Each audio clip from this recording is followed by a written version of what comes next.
Hello, everyone.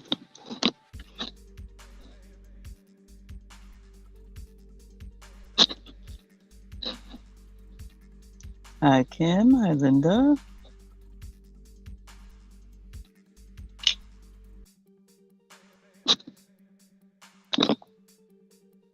Hi, Ashley. Hi, Shadowrunner. Long time no see, Shadowrunner. How you doing?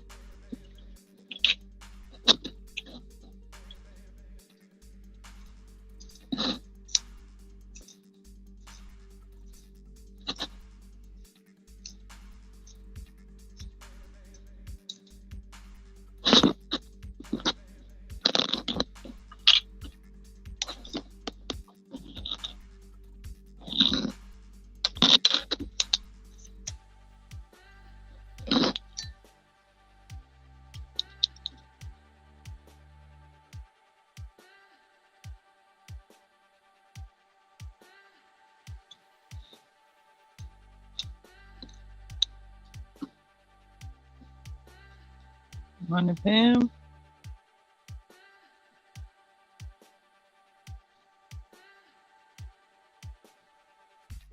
Oh, okay. You can talk.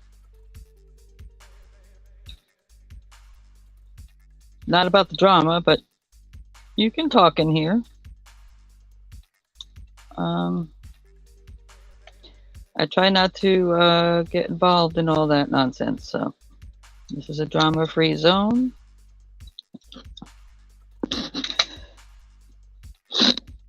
Yeah, and I know what you're referring to, and that's all I'll say.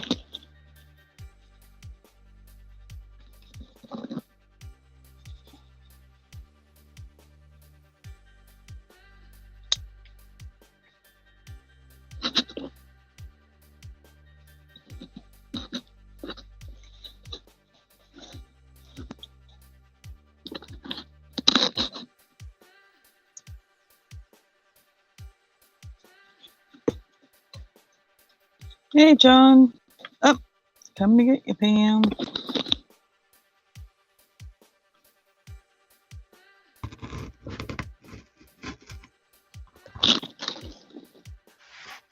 Hi, everyone. Oops. Let's see here. Yeah.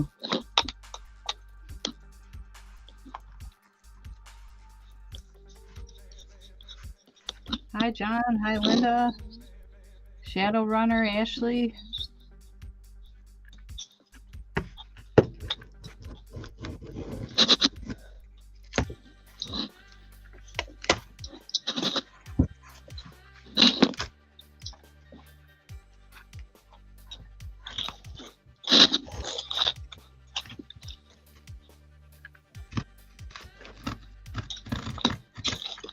Shadowrunner, I ask, because some people don't want me to. Can I refer to you by your first name here? Or do you know what it is?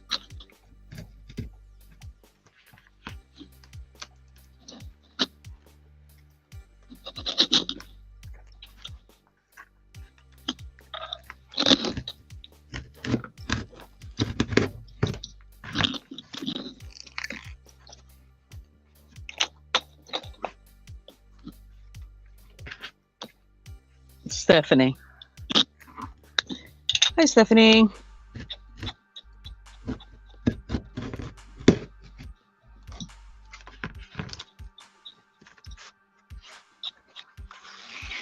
Oh, some people only like to be known by their moniker.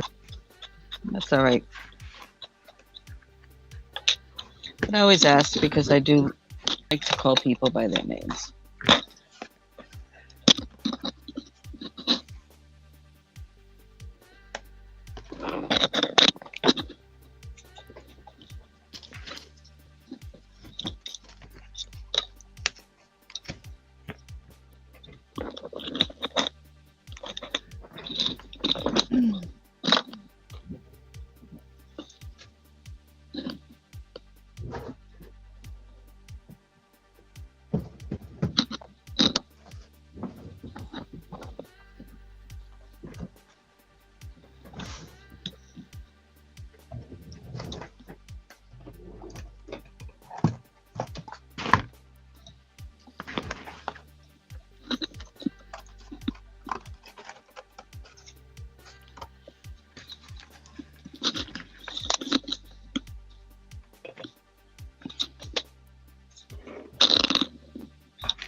Coloring is a craft.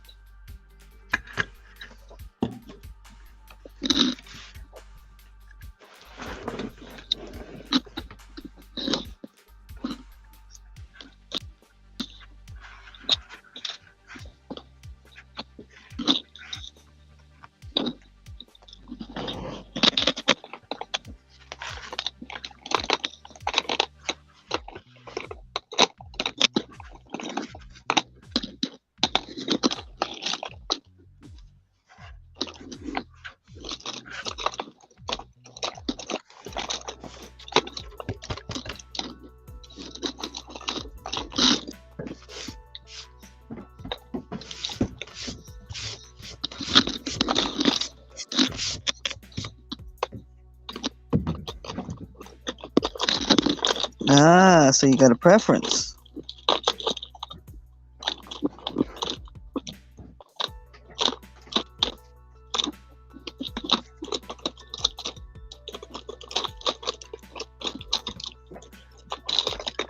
Yeah, no, I got a couple of people that hang out in the background, so I'm used to seeing it in the numbers, but not in the chat.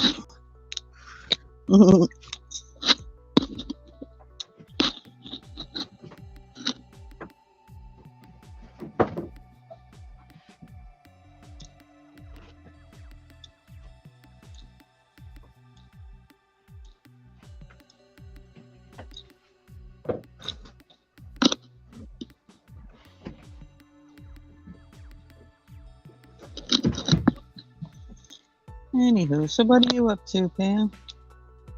Diamond. Oh, okay. Yay. On the background for those diamond arts, the cardboard.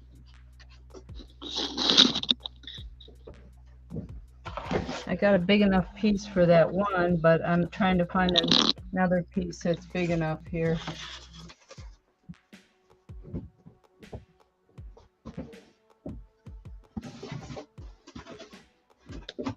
This one might work. Let's see here. I'm trying to use something I have here. Yep. That's not quite big enough. Mm-hmm.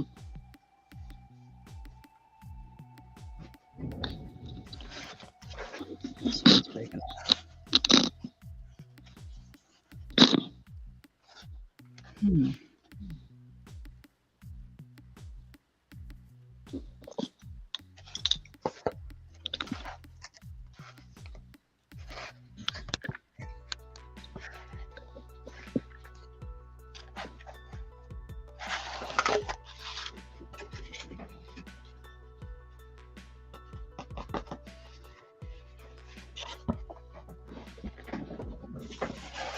Let's see here. I think this will work.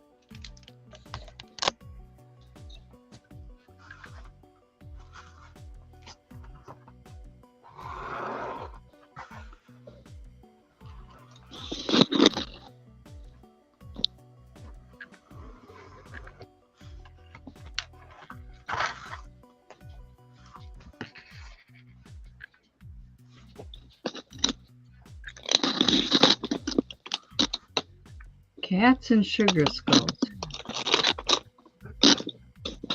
Well, she's coloring her thing right now. It's cats and sugars. Yeah. Good to do things you enjoy.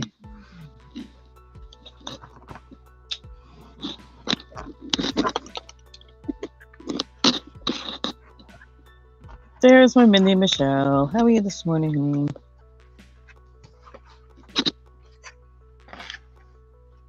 Hi, Michelle.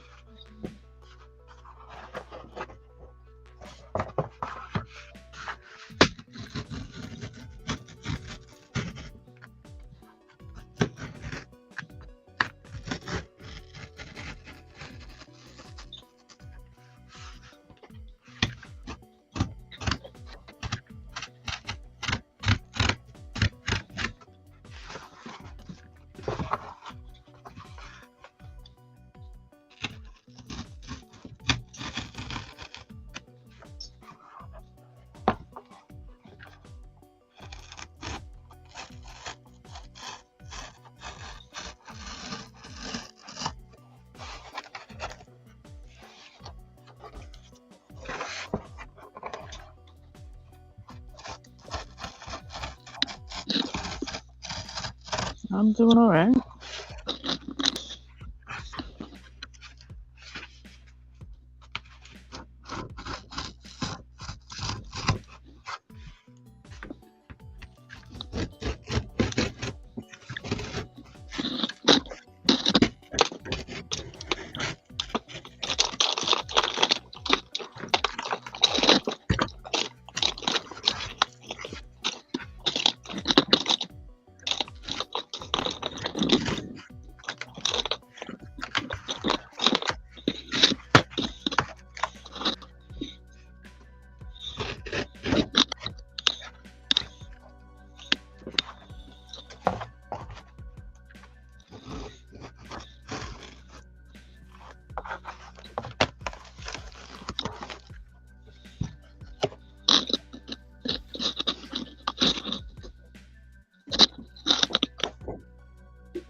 So what's everybody up to?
Yeah, hi Cal. All right. Cat fact of the day. According to Russian folklore, a blue cat magically healed an ailing prince. For this reason, they consider the Russian blue a lucky omen.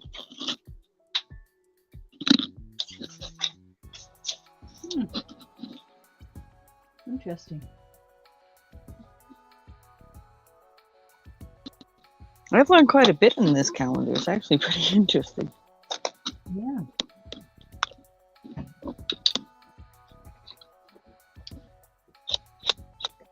Okay, let's brainstorm it here.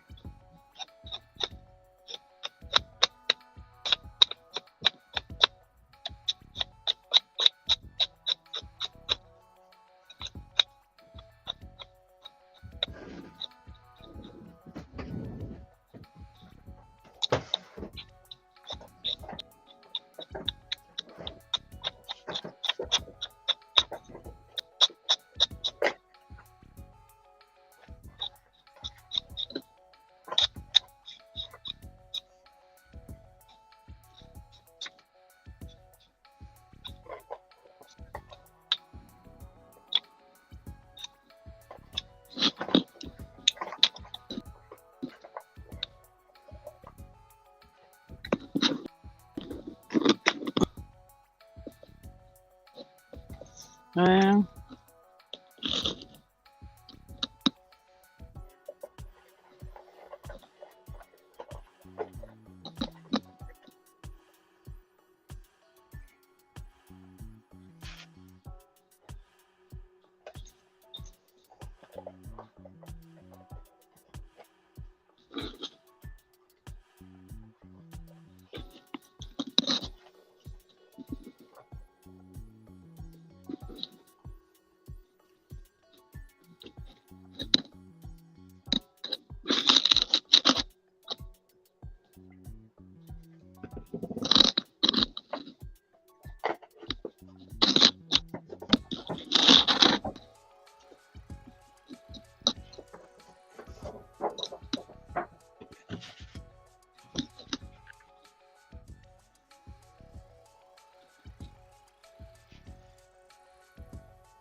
aw.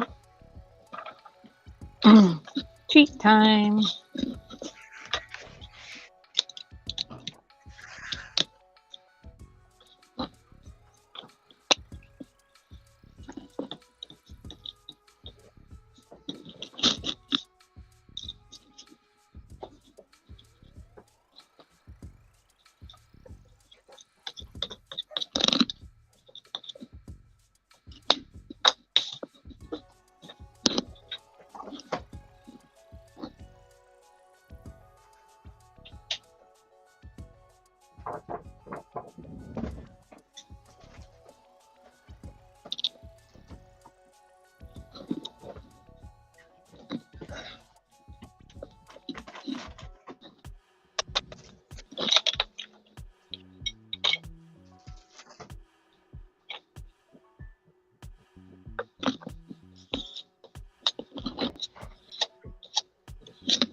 Hmm.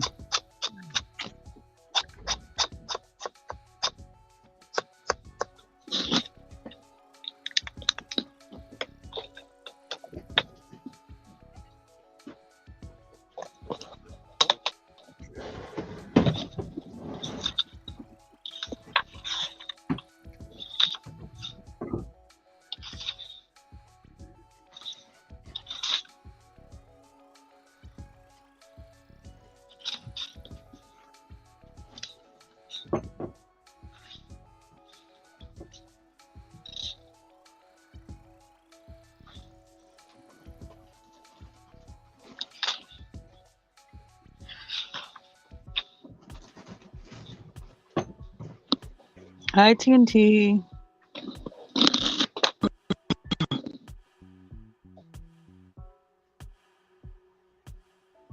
Doing okay. Well, I'm glad you are recovering. Hopefully that's going well.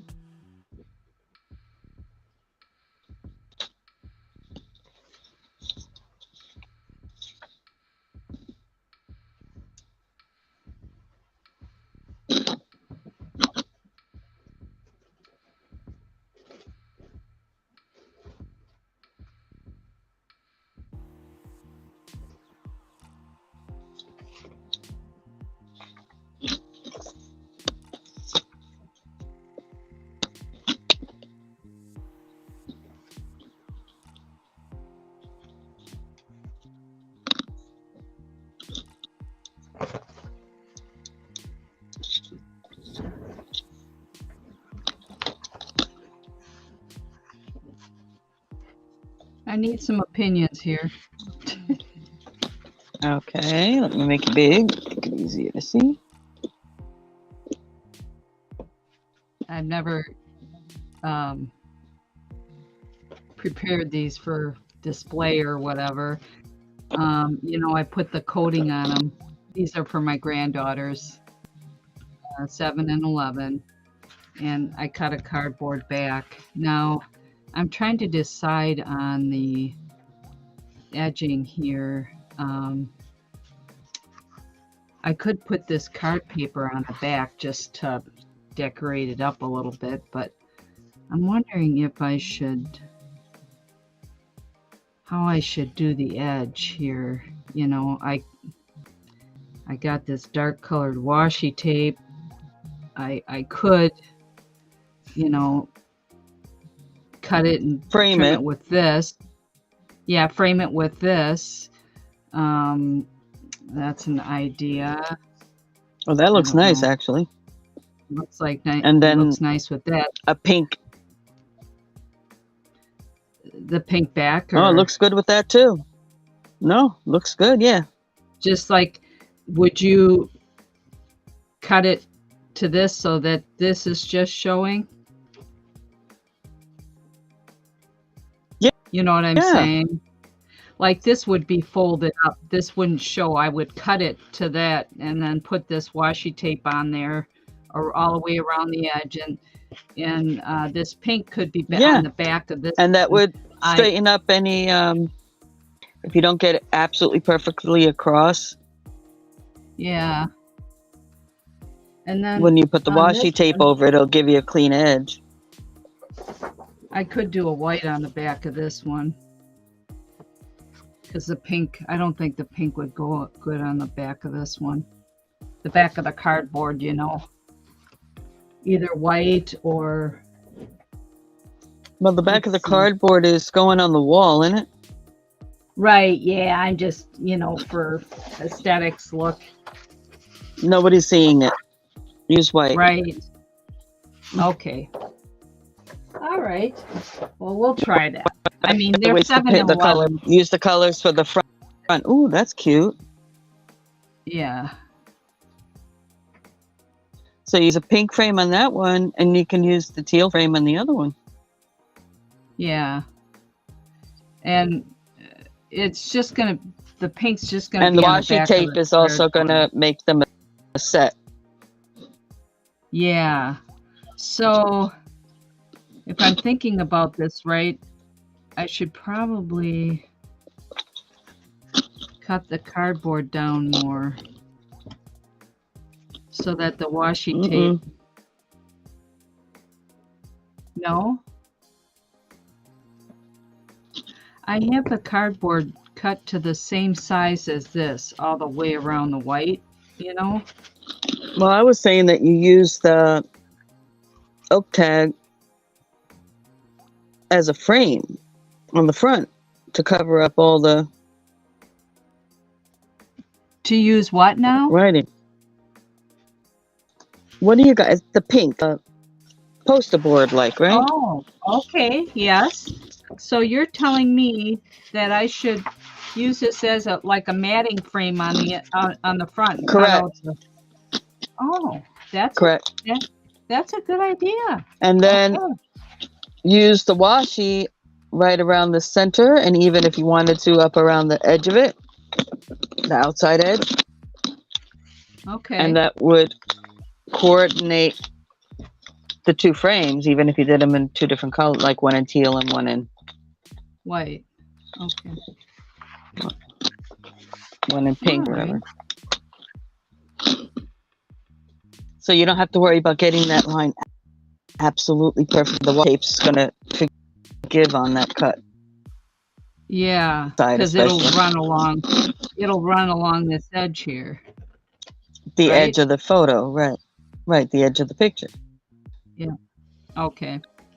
Right, so you want to cut it a hair bigger than that picture so that the washi tape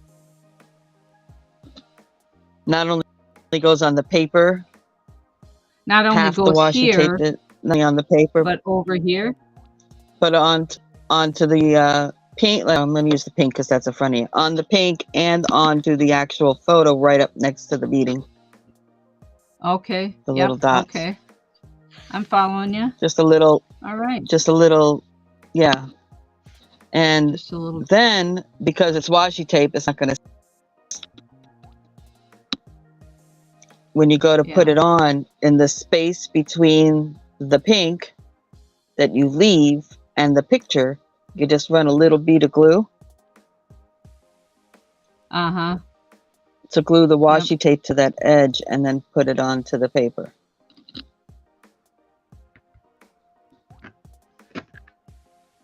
Would you put the washi tape right up to the edge there? I would put it right up to the picture. Right up to the, yep, okay. Right.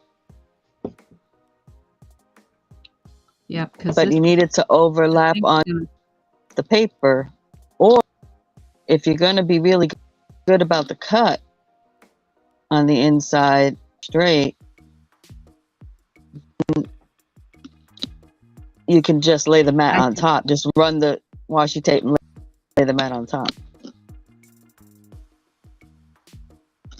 You have any mats in the house that available that were may have been in another picture or whatever? Not really. I'll have to. Oh, it's just a square measure. It's not like crazy. Oh. Yeah, you know what I do have is this tool here. I wonder if that would. Washi tape is a decorative tape. It has a temporary stickum on it.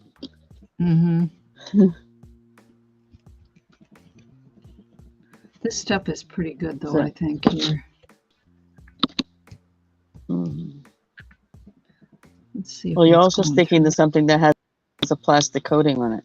Oh, yeah, this is going through. You're not sticking to paper.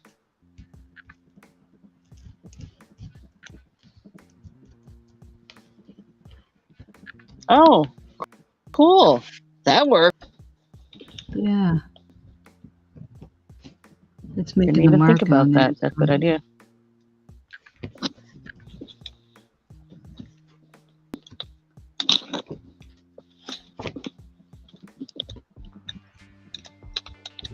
It's taken a little bit of the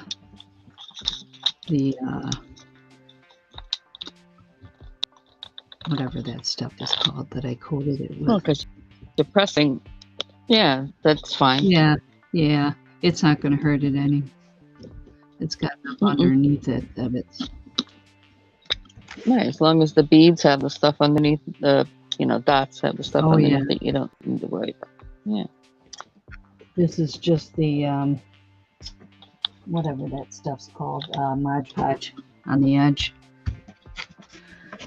Oh, yeah. You're good.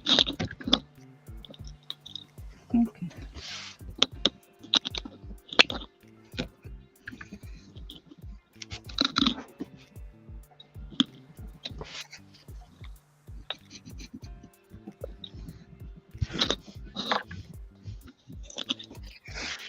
For those of you who are afraid of cutting things,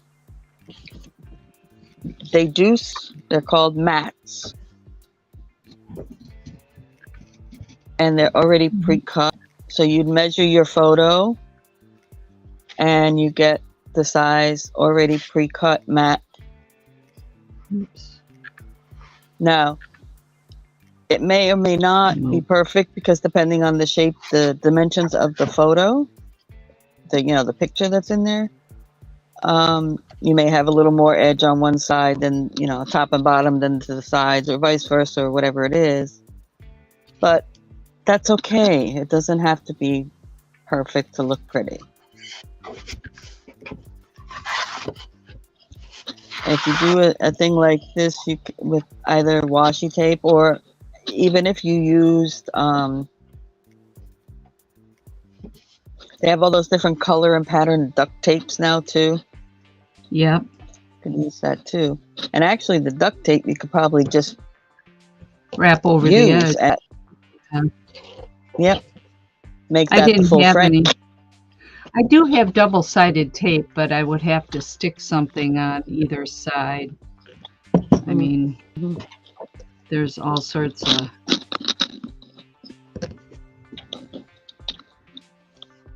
Hi, Mona.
This is just light cardboard stock from Walmart. It's not very heavy, but it'll do for this. Yeah, like tag or poster board. Yep. This is real light. I wouldn't say it's any heavier than a construction paper from Walmart. But it's just for the grandkids, so it's not going to be a professional. Hey, Harry. Hi, Jeffrey. Morning, Jeffrey. Well, morning, Harry. Have a good day, Jeffrey. Let's see. Where is the bottom line?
Okay, I can use this for something else.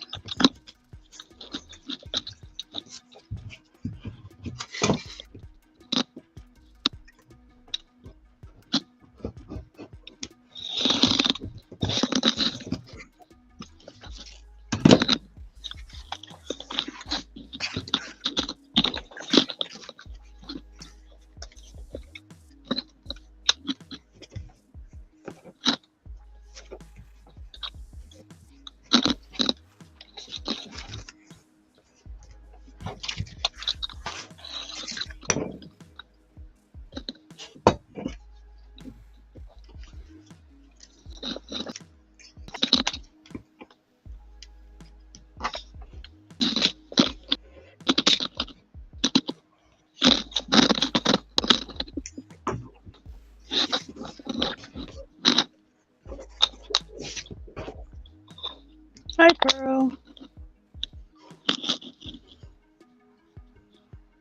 Morning, Pearl.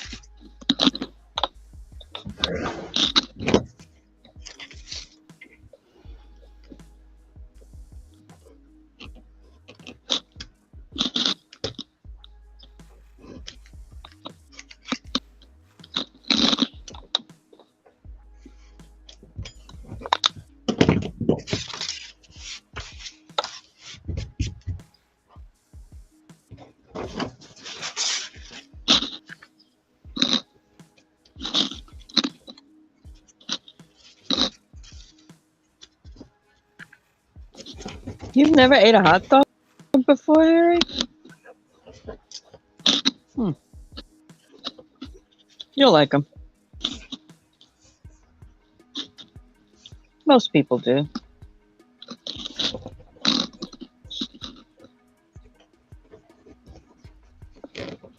I mean, not 100 guaranteeing it, but I think you'll like them.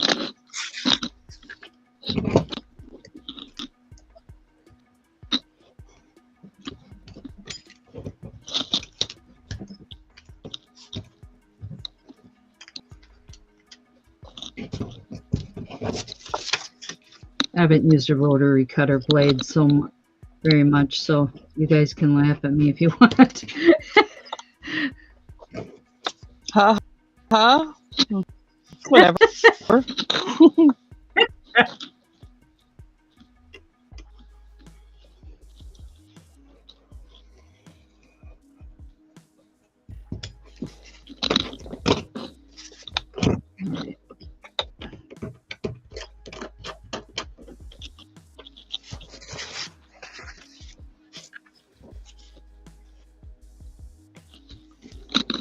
Well, I cut it over a little bit too much. Let's see here.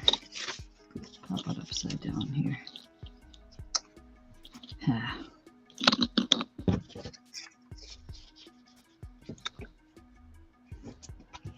Cut it over where? The inside or the outside edge? I did the trimming the inside a little bit too much. Now I forget which area it goes in, which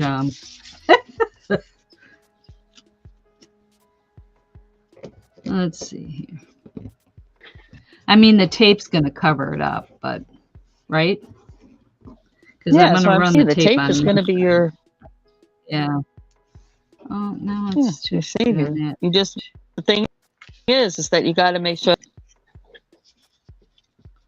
So and it's not like crazy dry, right? It's just a little. Yeah, no, it's the tape will cover it up enough. So Okay. maybe Yeah. just regular glue. I mean, a glue stick, maybe.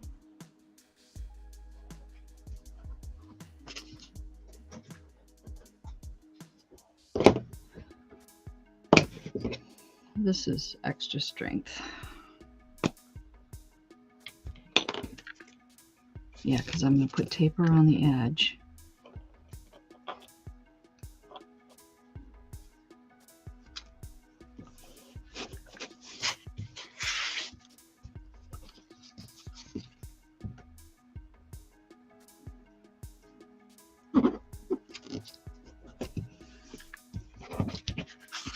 I thought about doing fabric, but I think that's a lot more fussing that I want to do here this morning with this.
I do have other washi tape, but it's not as quality as this other stuff is. I mean, I could probably find some purple shiny stuff.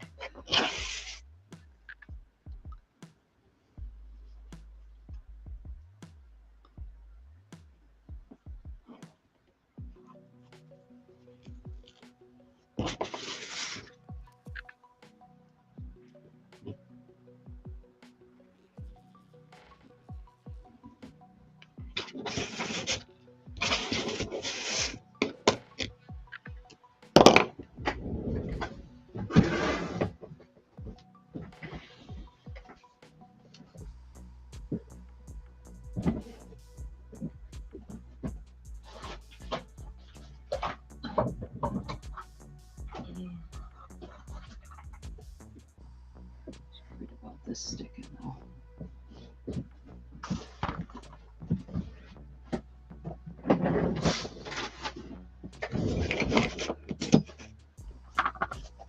I guess I do have this other washi. It's just not the same quality, but if I'm gluing it down,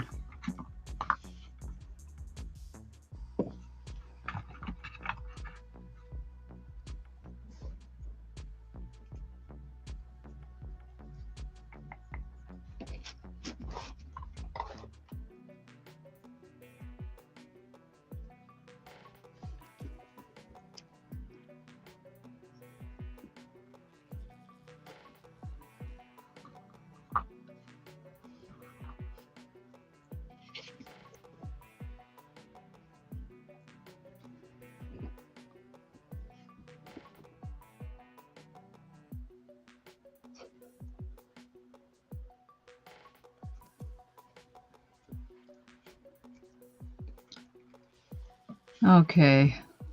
I changed my mind on the washi tape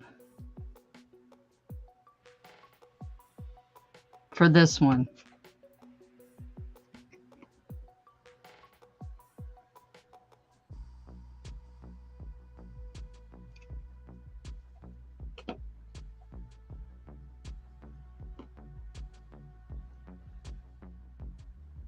Oh, okay.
Oh, that's not good. That's not supposed to be that way.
Oh, thank you, Linda.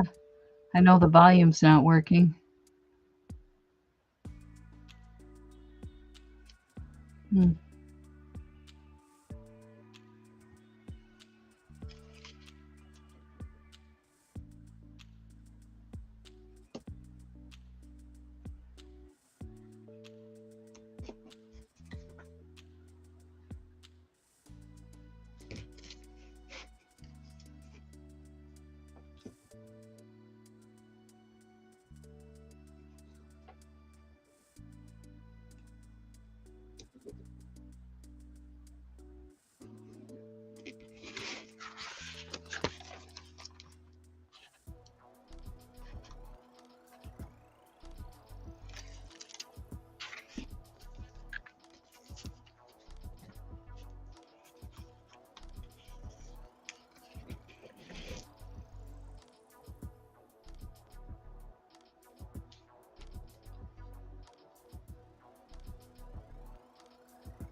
Can you hear me now?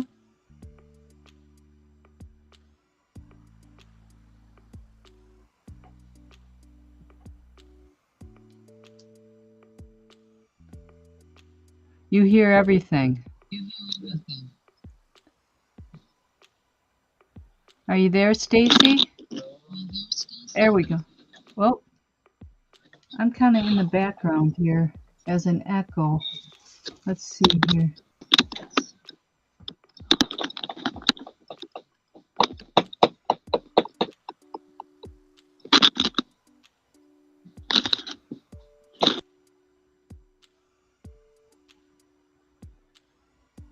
Hello.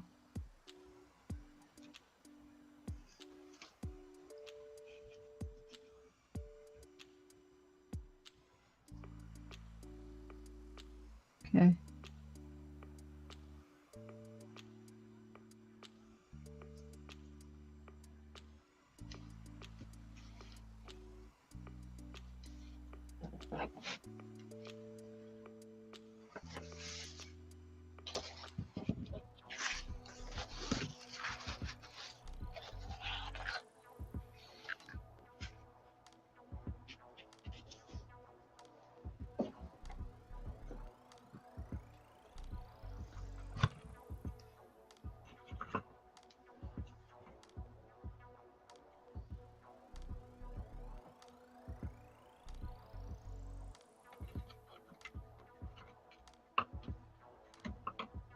be the white.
Okay. Can you hear me? Oh, I can. Yep. Can hear you now. Problem with your volume, huh? Wow. I had to even though I restarted my tablet this morning, for some reason I had to restart Yeah. it again. Huh. And then my other half walked in the room and needed something after that. It's like, really? It's going to be one of them days, huh? I wonder if it was trying to load something. I don't know. No idea. It was just annoying. Update or.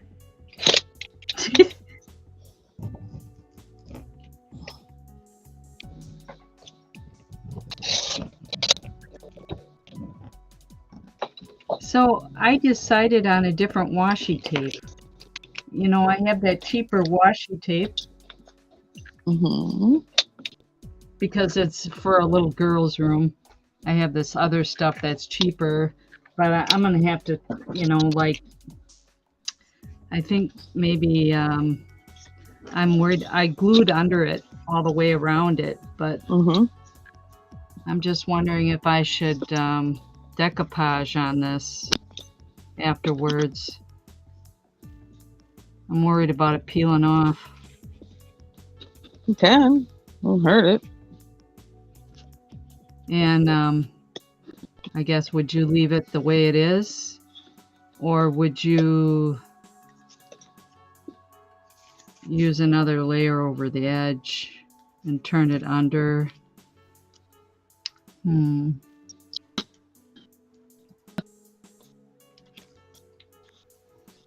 That's an I aesthetic gotta thing. think on it.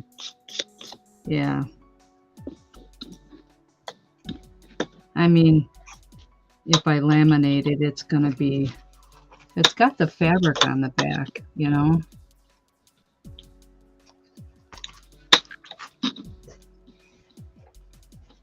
Laminate it. Oh, cover it with Or not laminated. Oh, my brain. decoupage. Decoupage. I'm like, how the heck are you gonna get that through the laminator without melting the beads?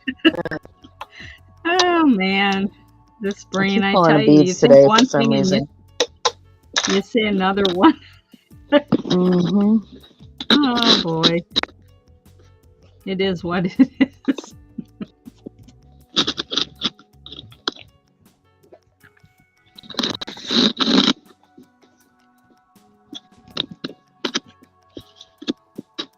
Oops, stay in line there. Okay, I'm back. Okay, so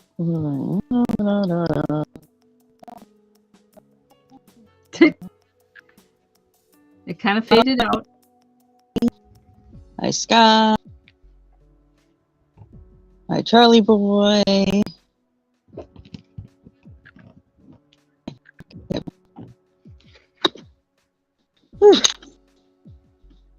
Hi, Cal.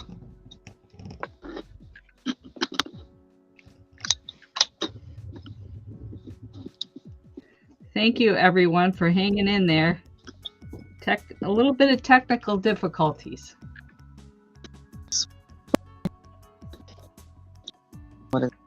Both of these periods of just goes fine.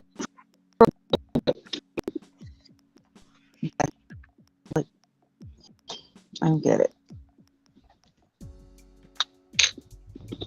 Do you think it's like the volume on your headset, or? No, it's Okay.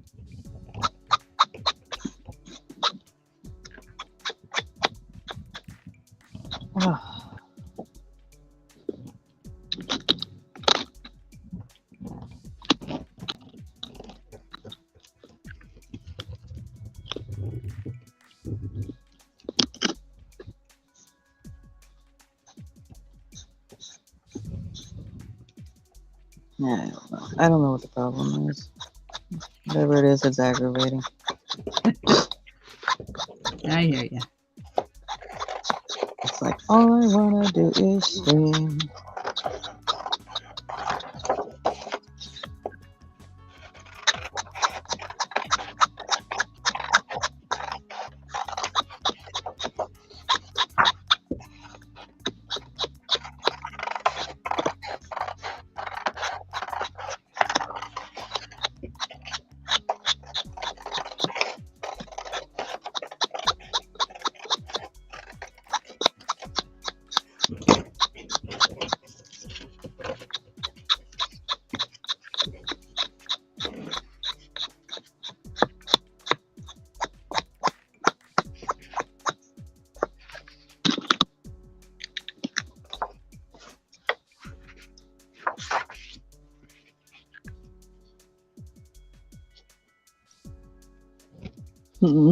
Yeah.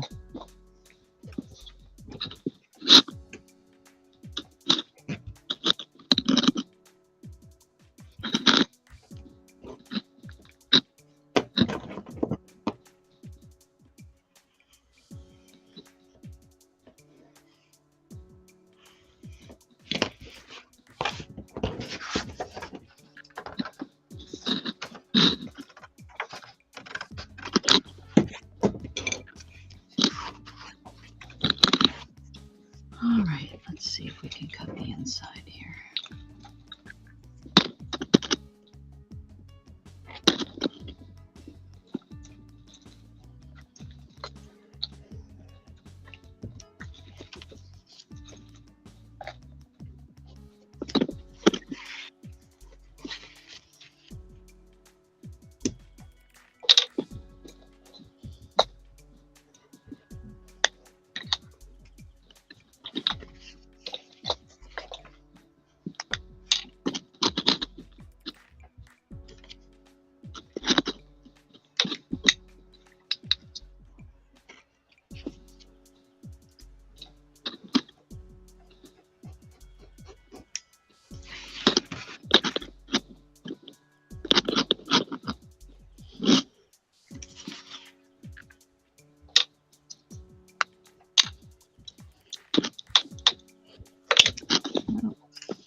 Lopsided cutter.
Oh man, that's not straight.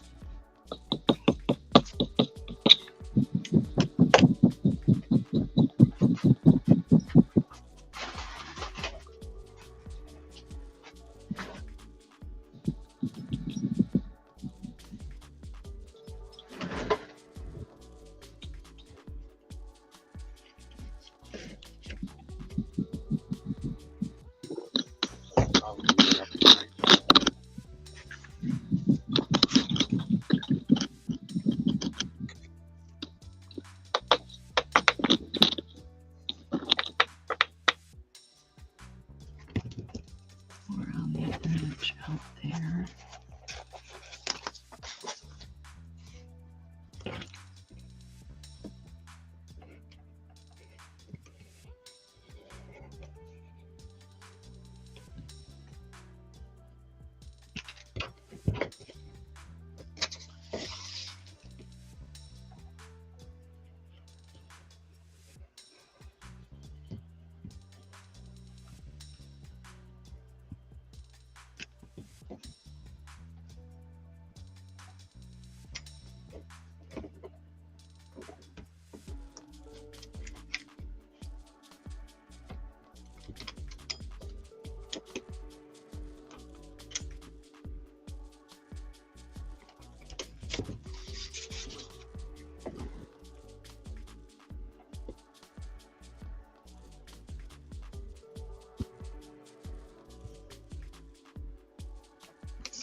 Okay.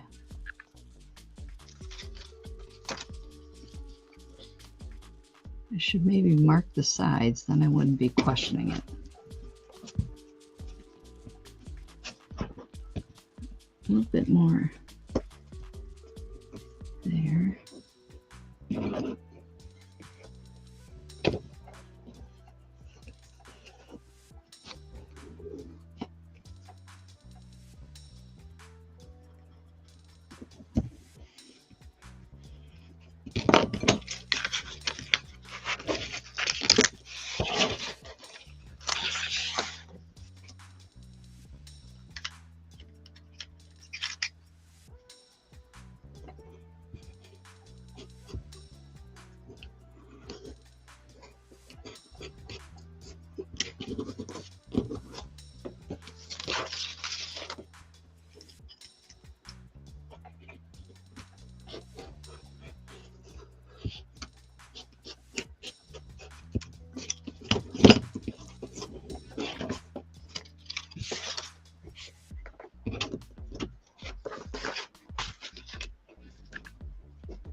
All right, Stacey Mae. Must be taking a break.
All right, good enough. I'm not going to fuss over it anymore here.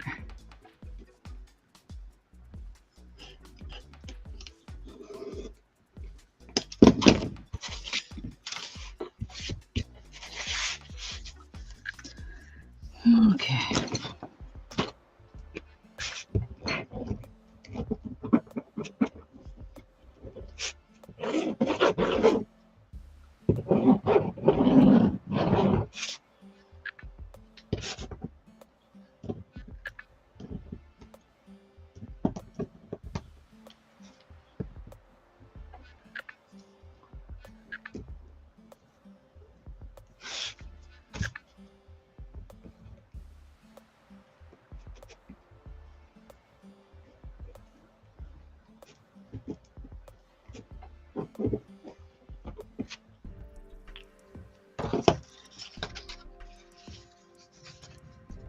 Stacey Mae.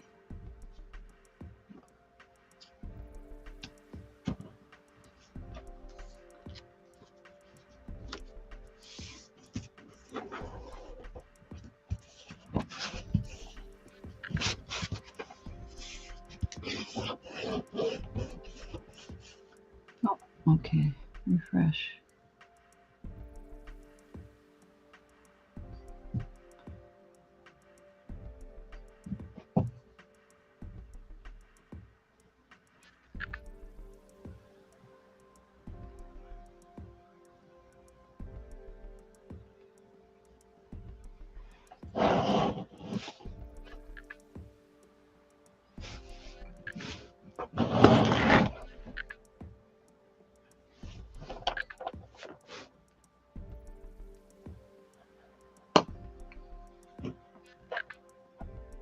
Oh, yo, Stacy. Hi, Cal. Let's see here.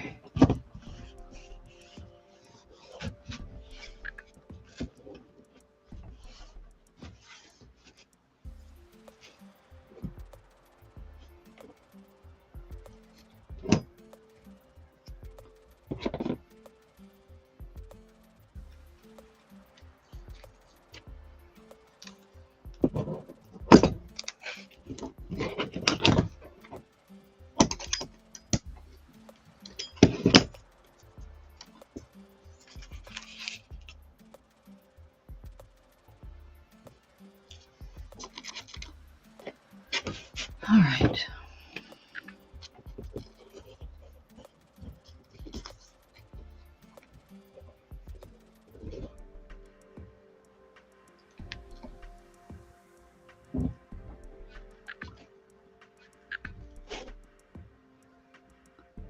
I'm sure she'll be right back. I don't know if she's taking breakfast break or... Yeah, she must be having technical difficulties. Can you hear me, Cal?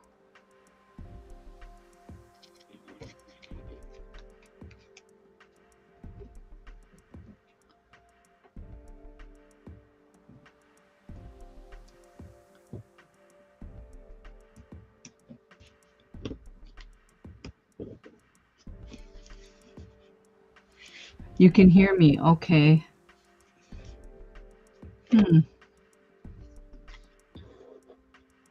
I'm sure she'll type in the chat.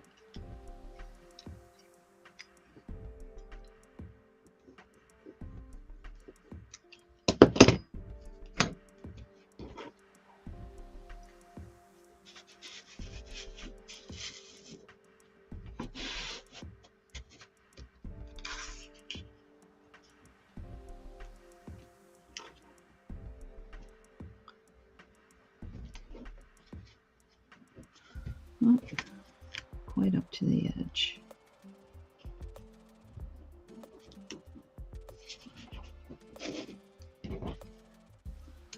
That thing keeps sliding down there.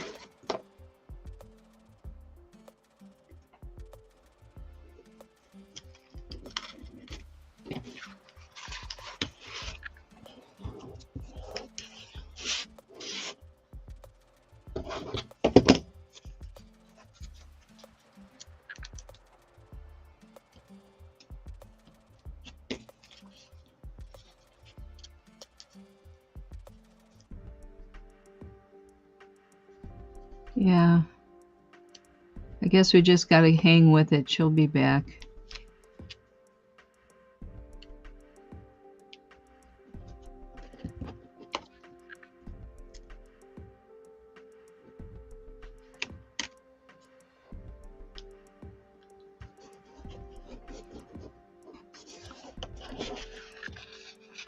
If you guys haven't already, if you could hit that thumbs up for Stacy, it helps her channel out.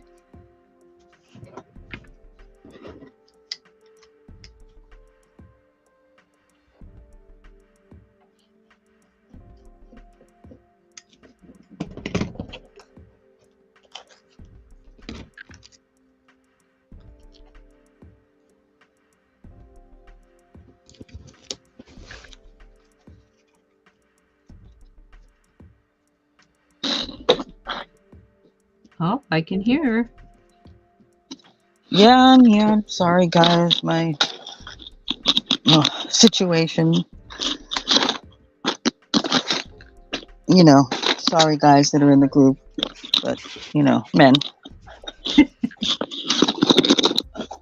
Well, they're putting up with me here.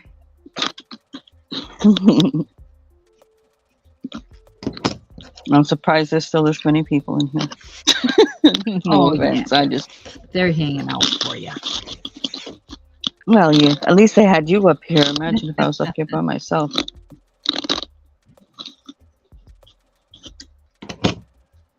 I'm so thankful for your channel, Stacy. You can't even imagine.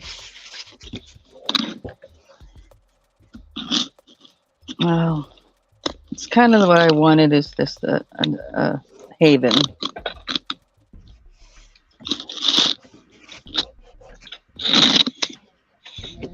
Okay, so now,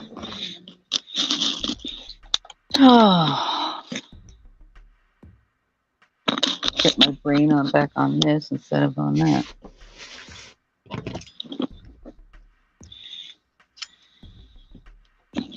All right.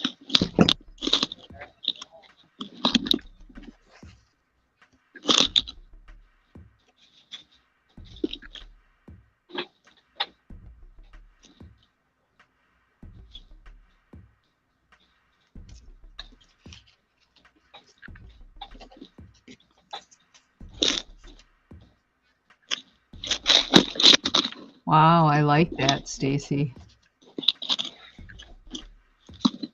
Yeah, that's kind of the.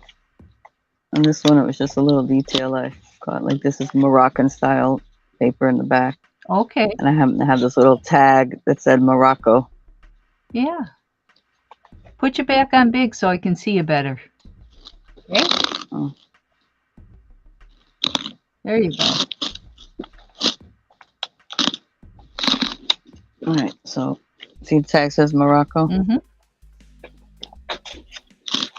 and then the paper I added in here is kind of a Moroccan style. I added the shrooms on it, but if you look at the background, it's like a Moroccan style.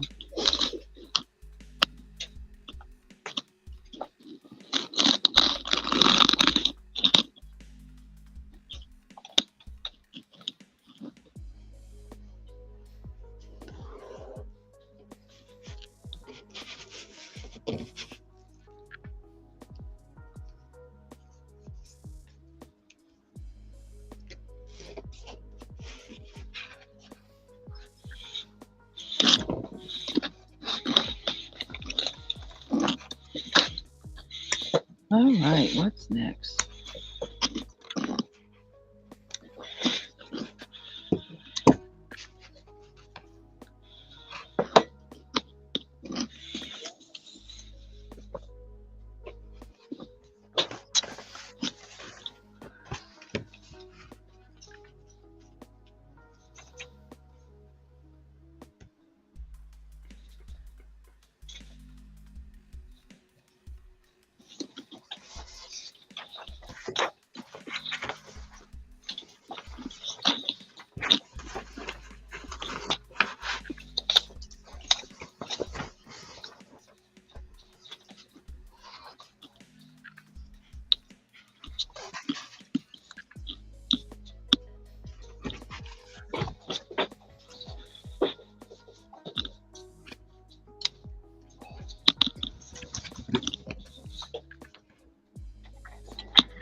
Thank you.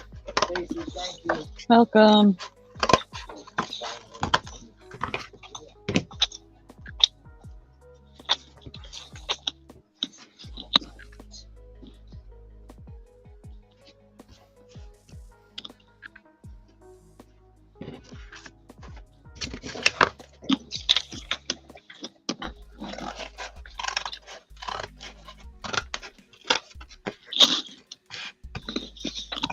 That's my roommate.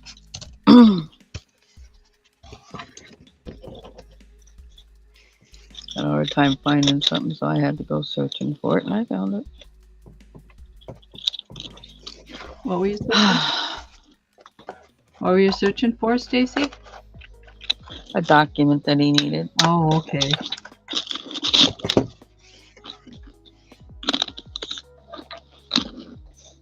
Well, some days are like that, right? Mm-hmm.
Oops, one's almost done.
get my yes paste out, but I'm too lazy to. This is easier. This is easier.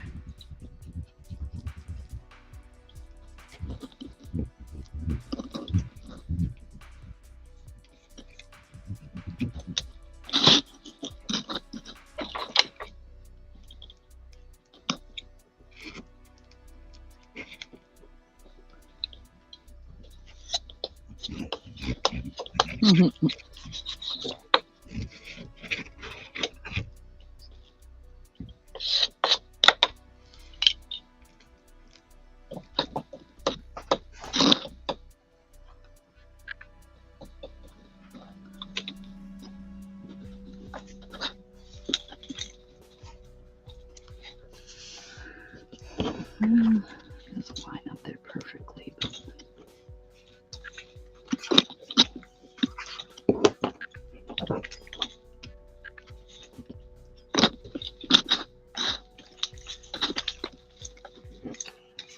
better leave that alone.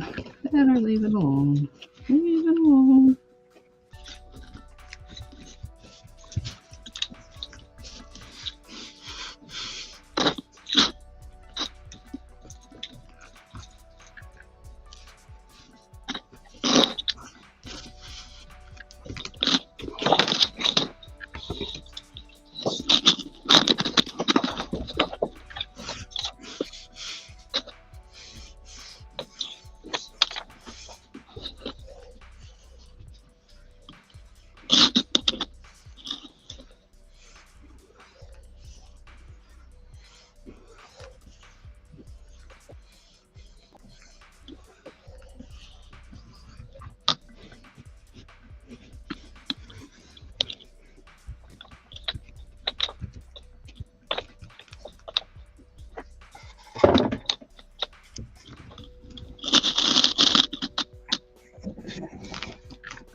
I could sign it on the back too now.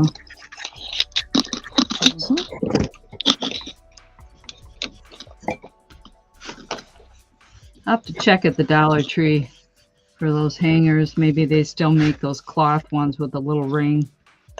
I'll have to see what they got. Something that you can attach pretty easy, tape on. That's a good idea. Yeah. That turned out all right for a kid. Yep, like a big. Oops. Little white flake there. There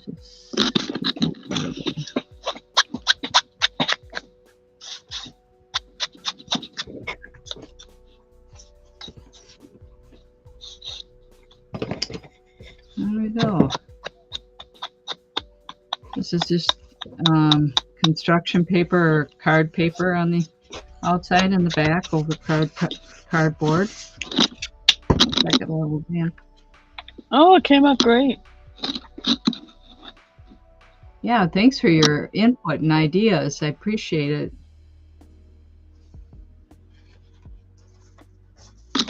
Oh, yeah, it came out awesome. Oh, we'll do the other one now.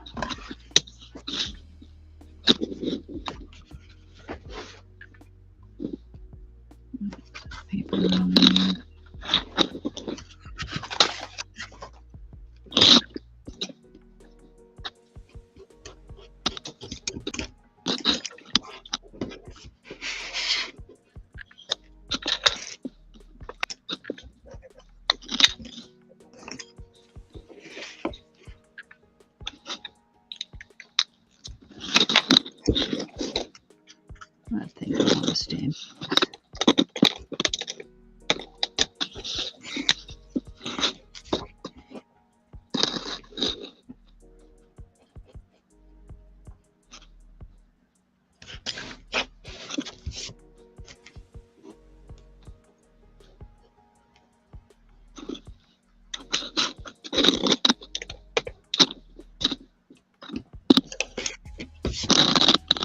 I should have started cutting the edge on that.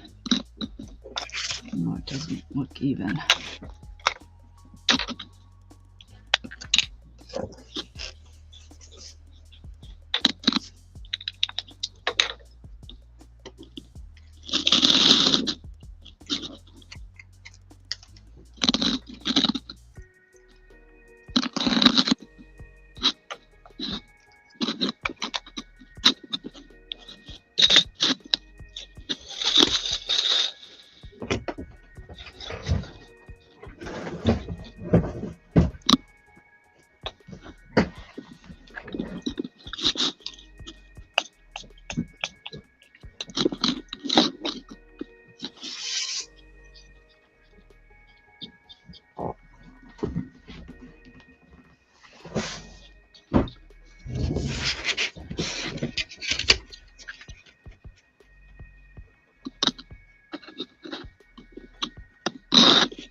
Oh, Pamela.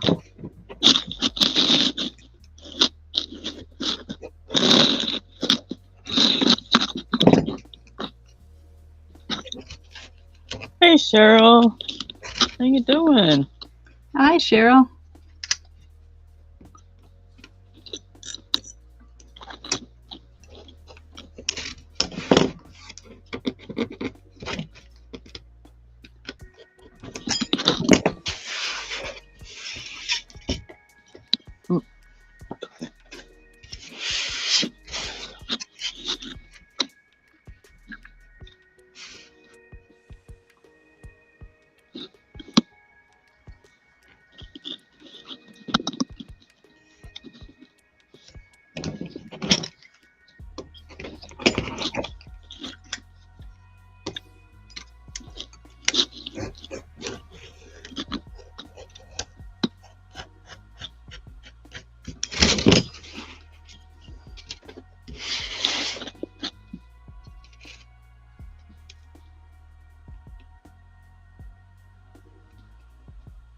Welcome back, Linda.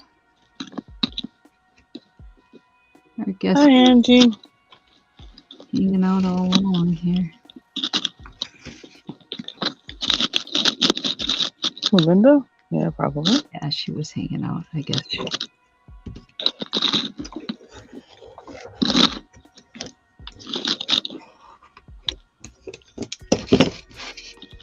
There we go.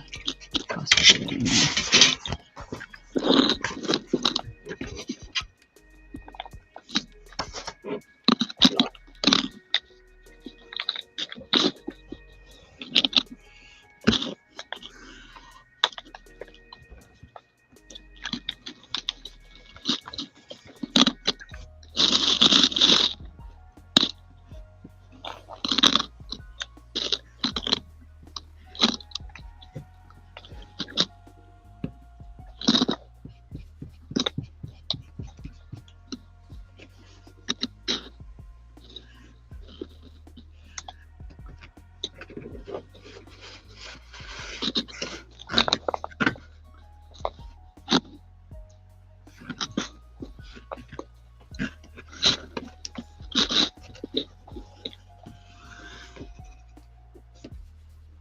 Oh no.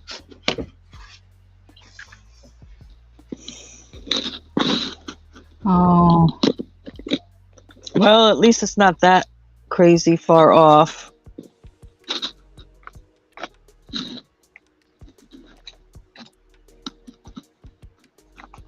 got scheduled for a re-up. The re-up meaning, Oh, another shot. okay.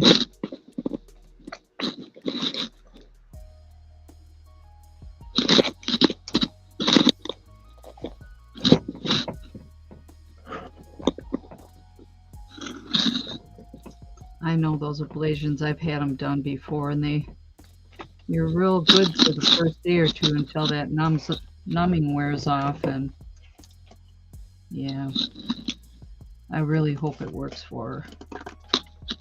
Well, it did work. She's saying that it's wearing off now. Yeah. So she's got to get re-upped.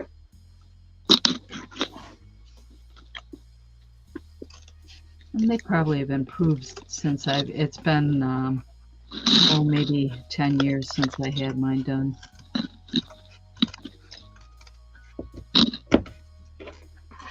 You know, they improve that stuff all the time.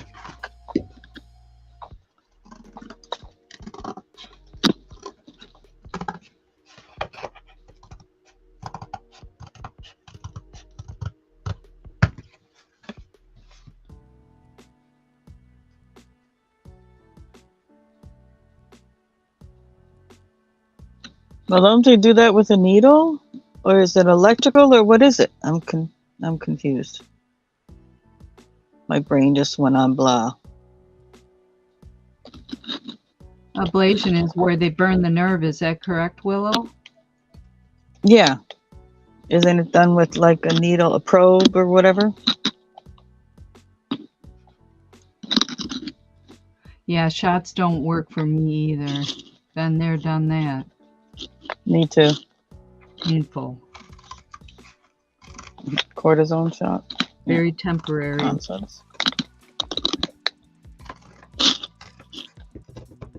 Yeah, and you can only have so many of those cortisone shots done because they. Mm-hmm. That's with a lot of things. Yeah.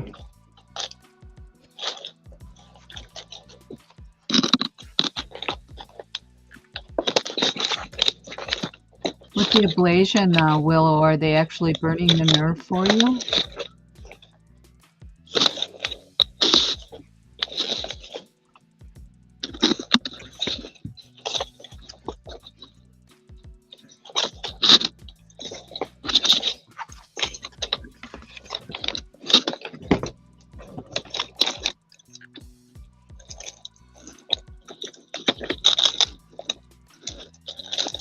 Mm-hmm.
Oh, okay.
Alright, that's good enough. Can't get perfect.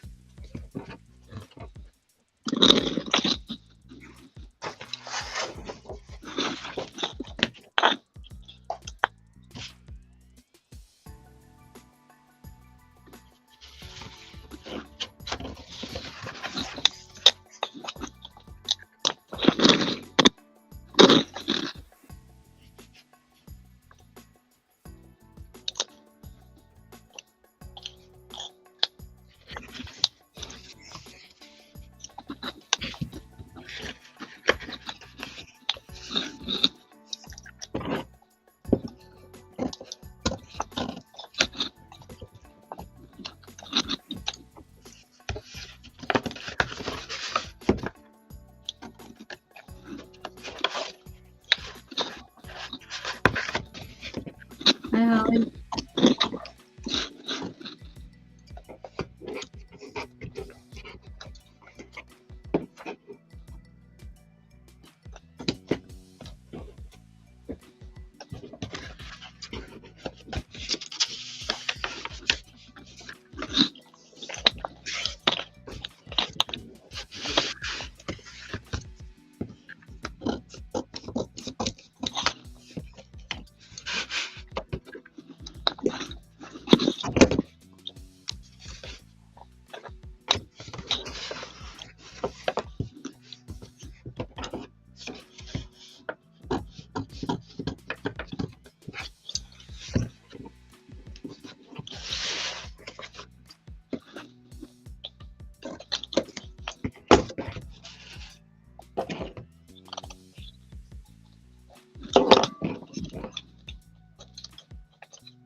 That's better.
I'm doing the backs to the those owl diamond arts that I made for my grandkids. I just finished this one, Holly. Oh, just cardstock paper on the back here.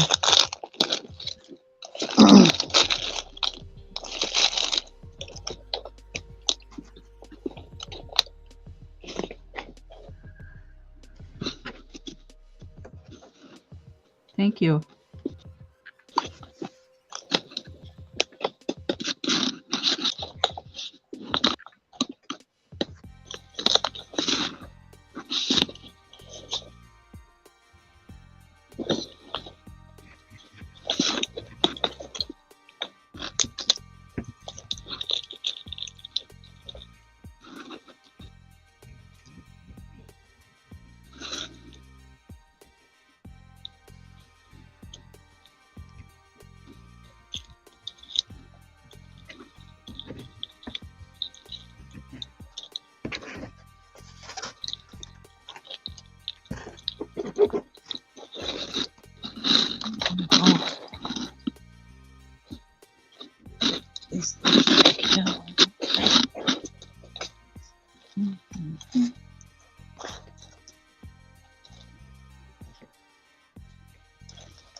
It's not lined up on there perfect, but yeah.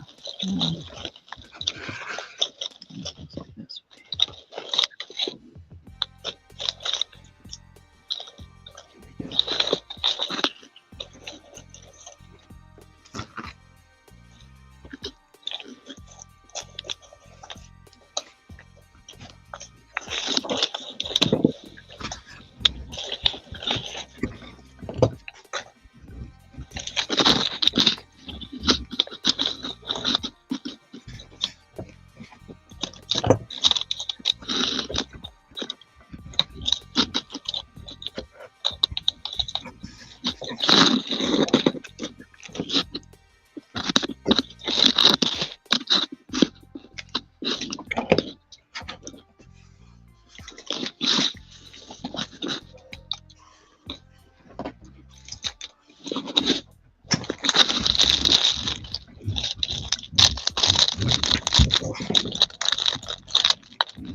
Mm-hmm.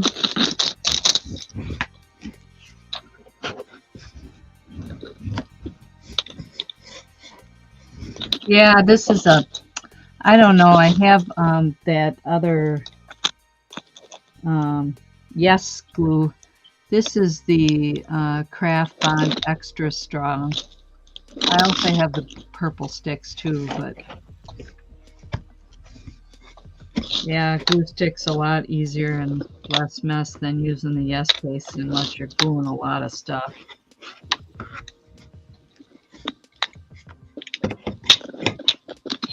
Oh, just not quite.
for the next project. Okay.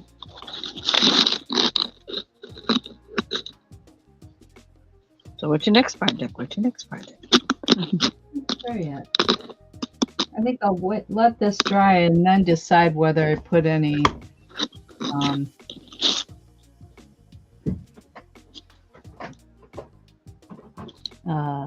Mod Podge on that. We'll see how it dries. I got glue under it. Let's see here.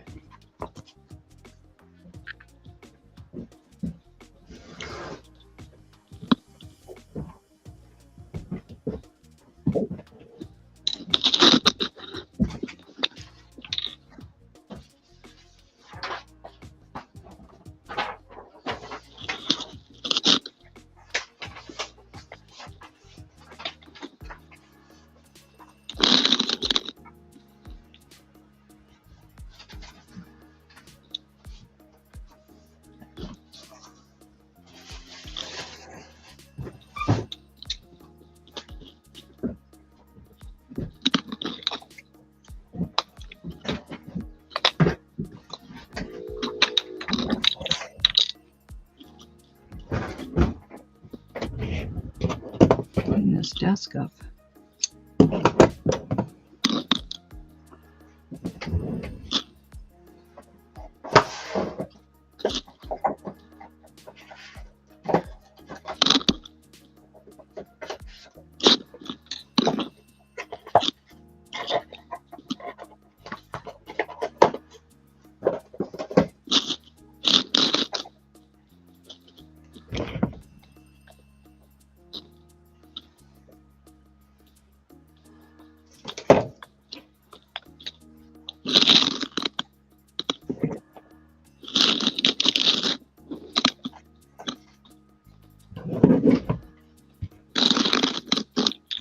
This back.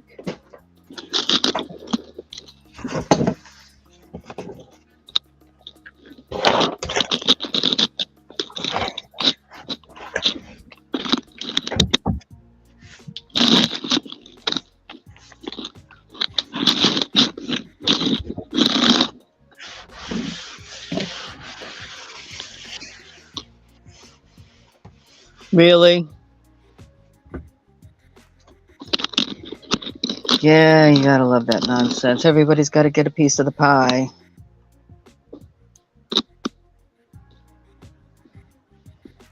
Yeah, they do. In order to get approvals, they got to follow the steps and a bunch of baloney.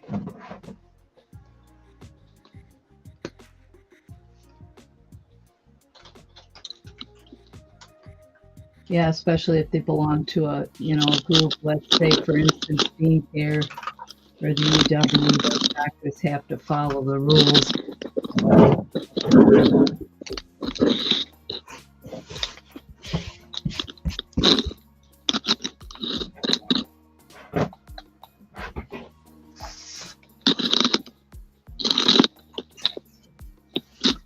Oh, let's see here.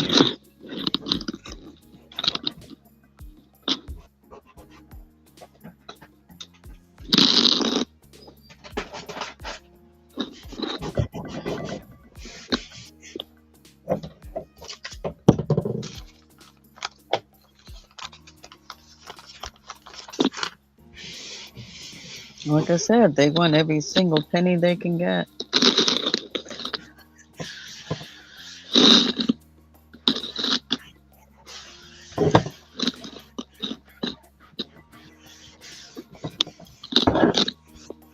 Yep, and then the primary is going to insist that you follow up with him after the fact, even though he has nothing to do with it and isn't an expert in that field. Yeah.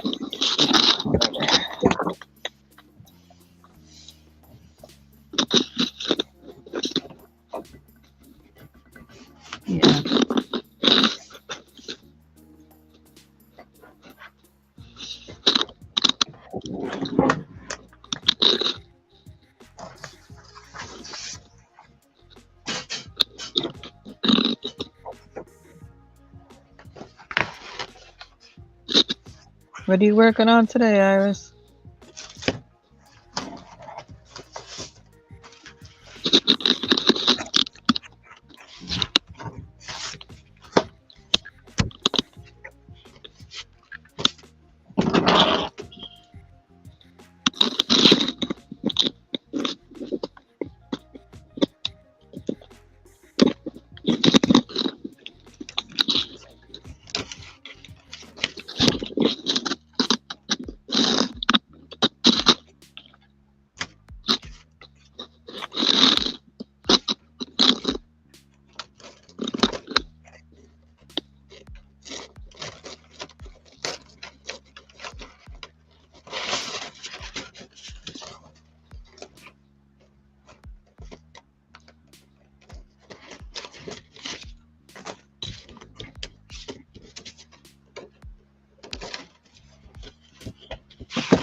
Mhm.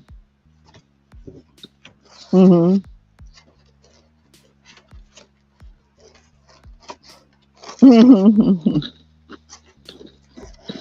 Yeah, it's nonsense.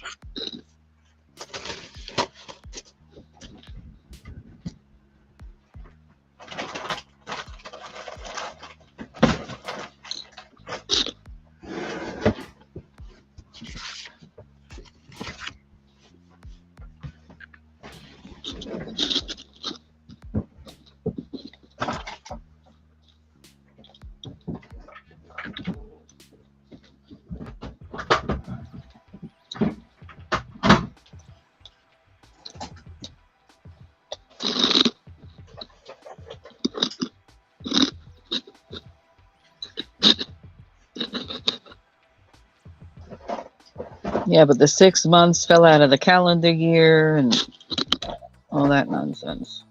Yeah, whatever.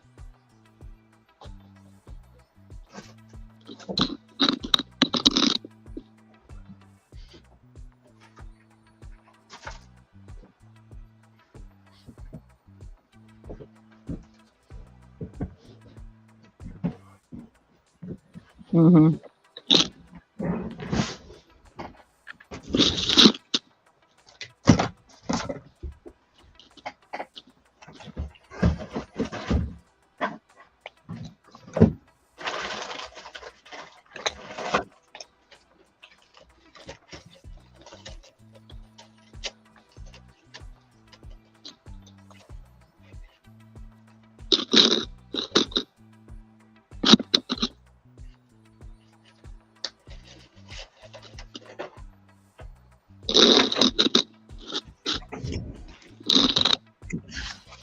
Yeah, the doctor ordered a couple different MRIs for me, and she said, we'll try to get them sent through, but they might require you to do physical therapy. And I'm like,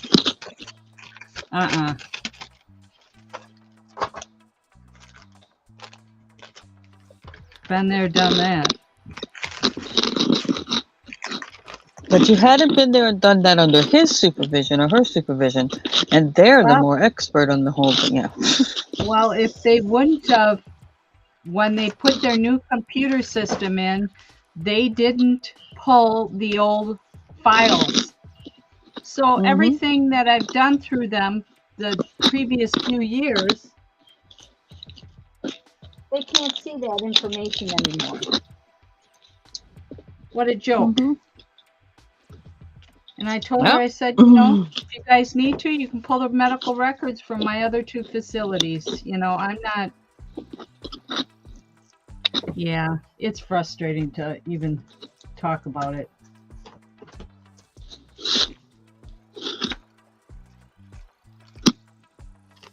Just got to stay firm.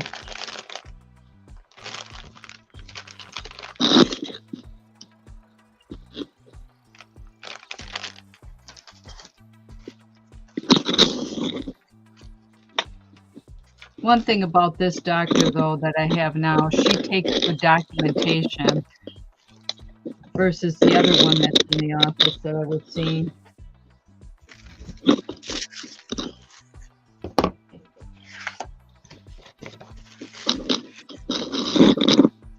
Yeah.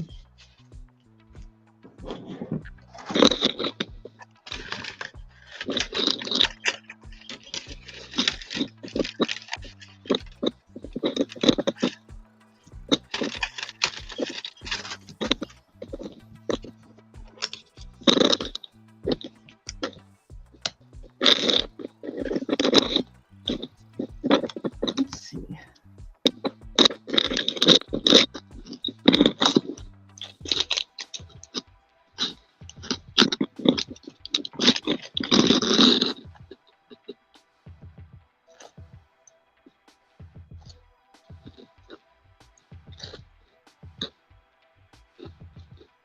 Huh.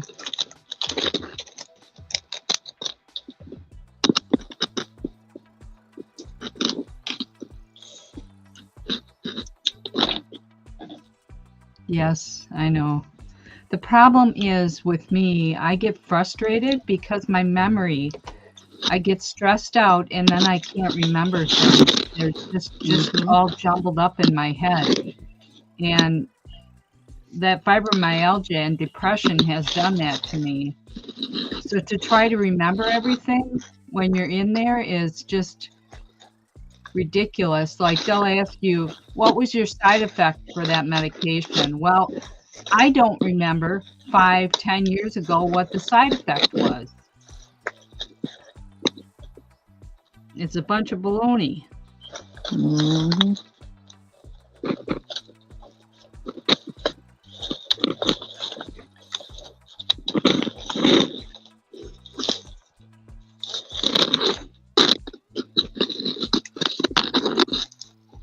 Yeah. 2.5. Those are about 2 inches.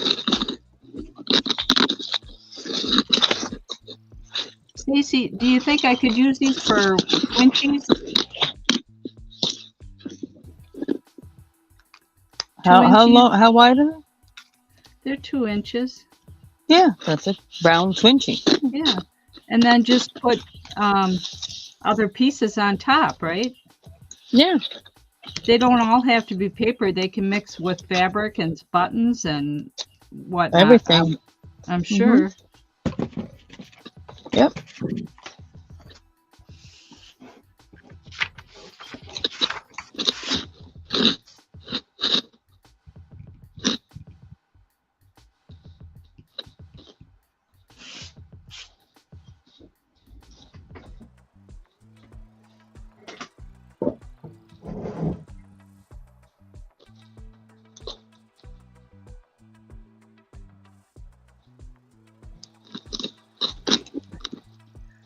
The frustrating thing is then they take your blood pressure. Well, hello.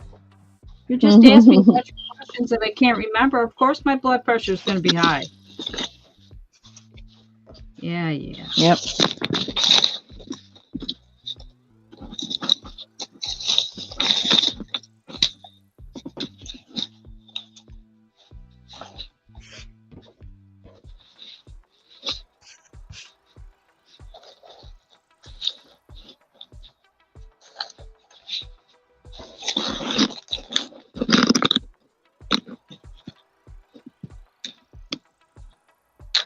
You just got to say no to certain things that you know.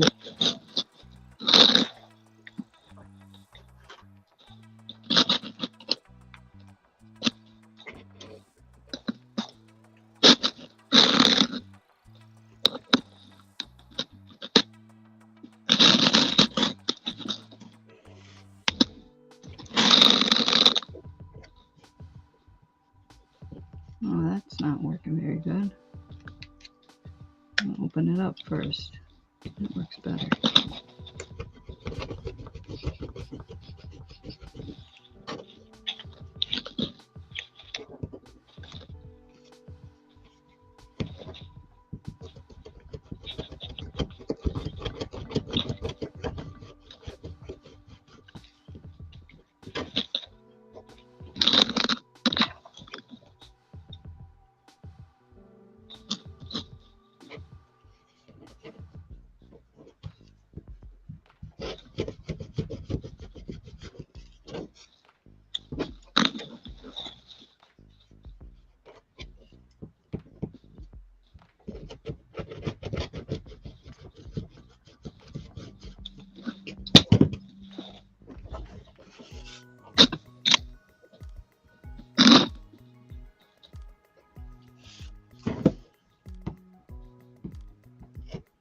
Of course.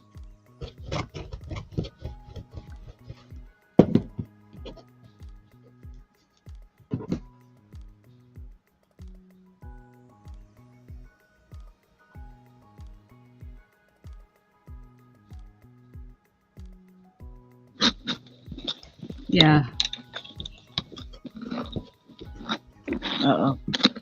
Oh, okay. Can't hear me. Okay. Took a while for that to come back. I'm like, oh my God, did my sound go out again?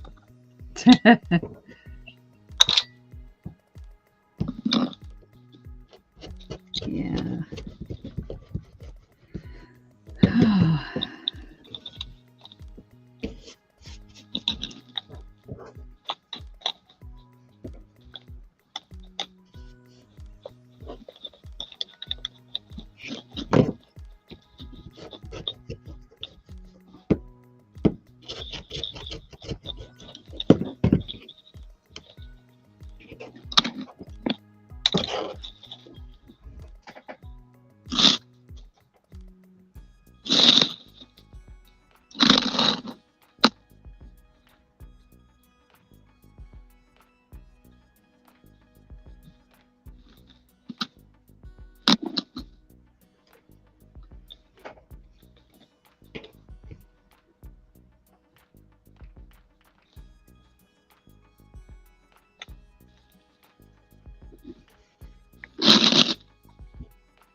I can honestly say, though, Stacey, I've been getting a good night's sleep since I switched over back to that medicine every night now, Oh, that's good.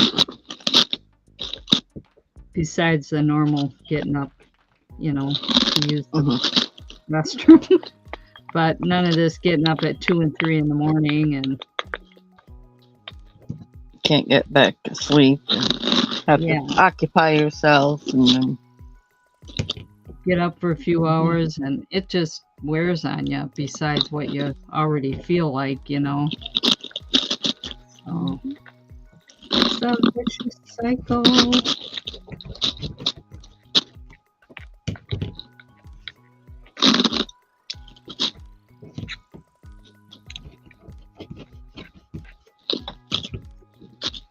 Yeah, the doctor's office told me, well, we chose not to convert, to save that stuff.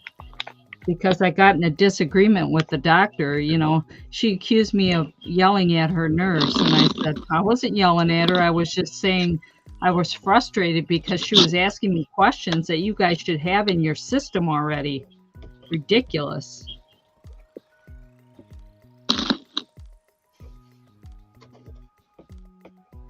When I said that to the nurse, she threw the heart, the thing that they listen to your heart with, the stethoscope. mm-hmm.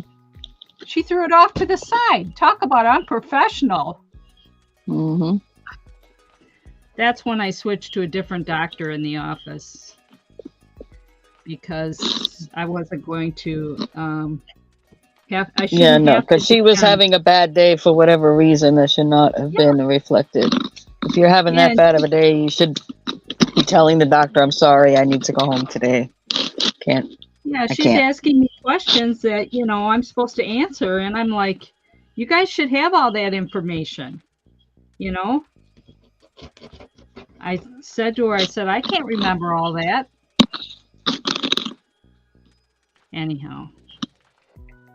Yeah. This other doctor in the office takes better notes and...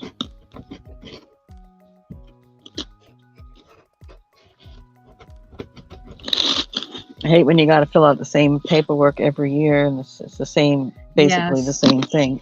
It's like, seriously?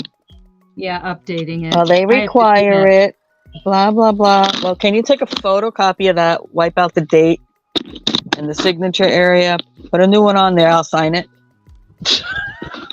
We have to do that for my mom, too. It's a real pain in the rear ski.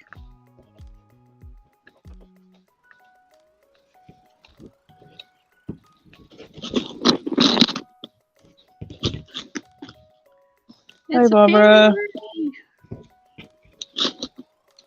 Yeah.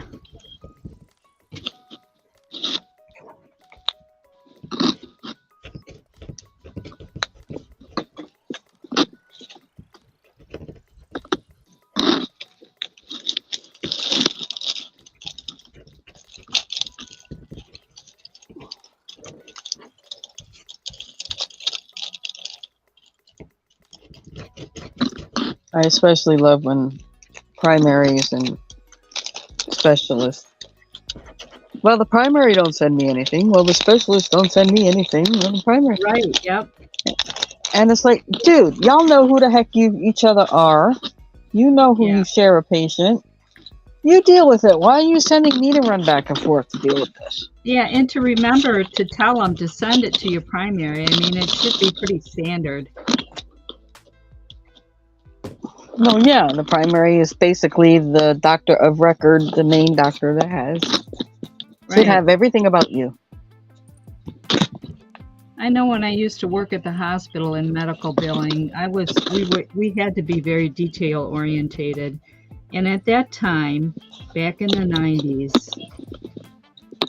that was standard.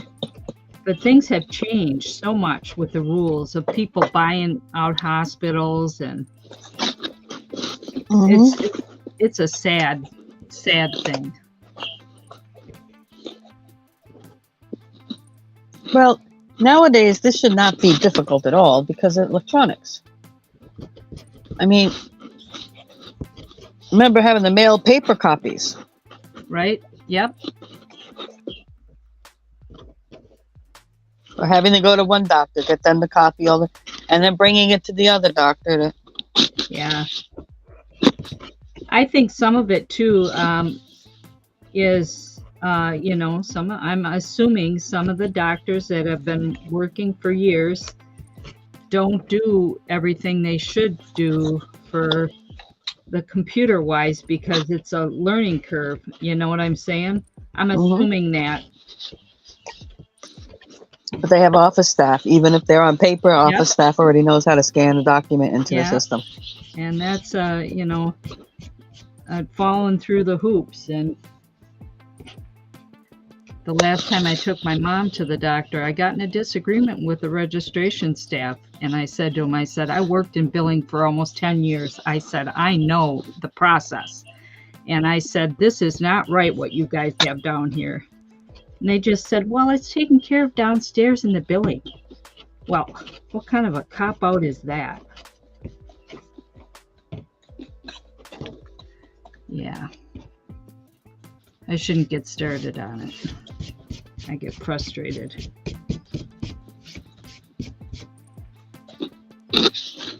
Oh, so it was confirmed, Barbara?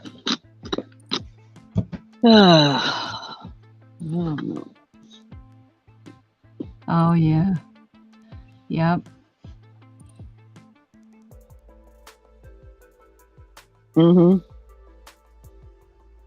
Yep. Yeah, I've heard of people getting it more than once.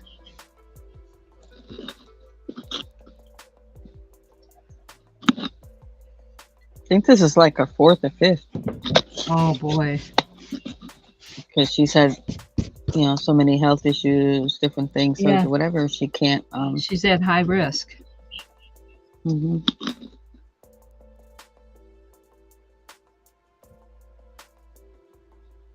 Just got to rest and take care of yourself, Barbara.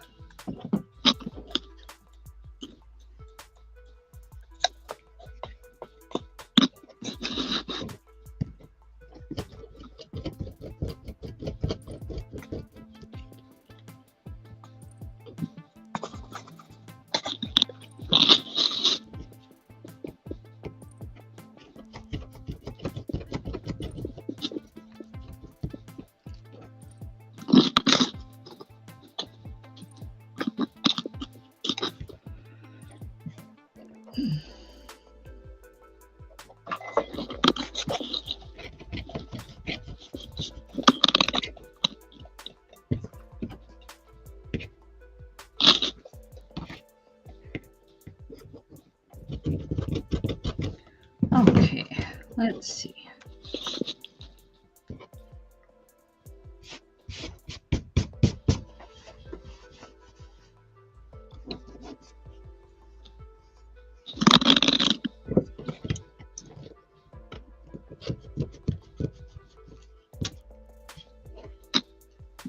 Well, as long as you have them in facing pages, that's fine. But the minute you flip a page, you kind of lose the flow.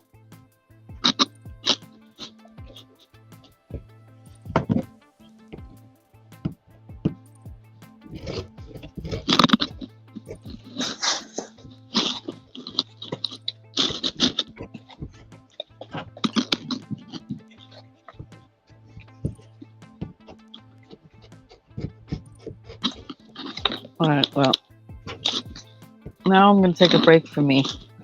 Okay. God. Be right back.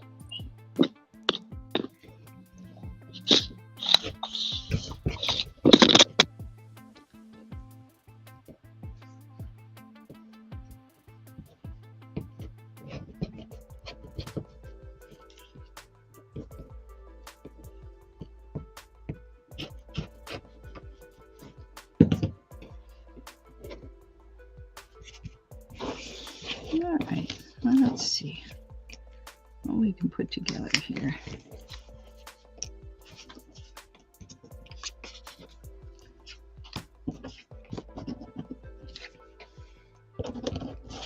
Doo-doo.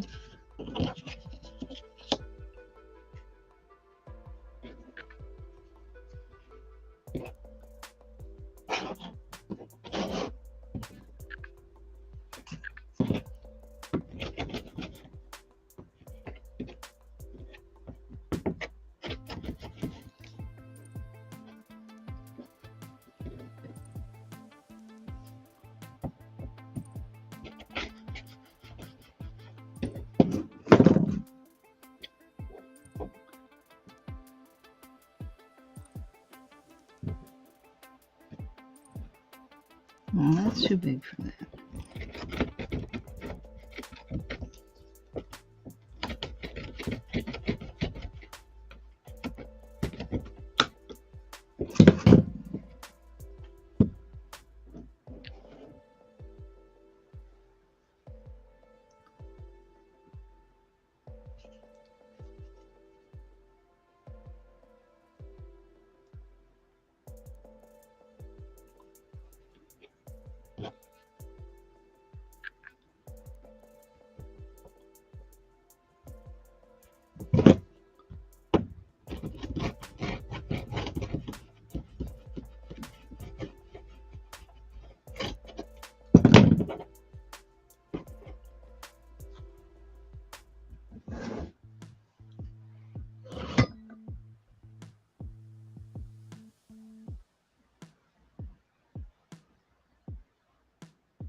Oh, okay.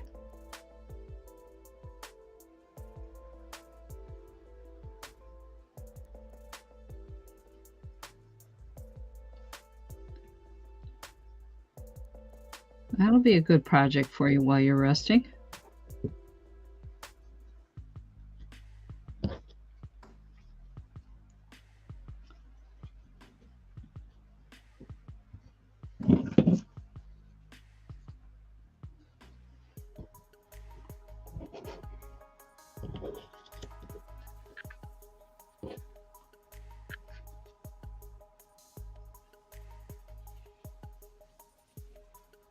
Mm-hmm.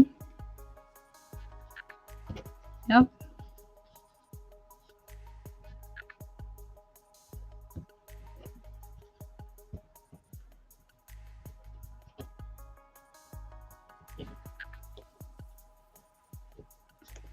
That fabric's just a little bit too wide. I don't like it that wide.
Mm-hmm.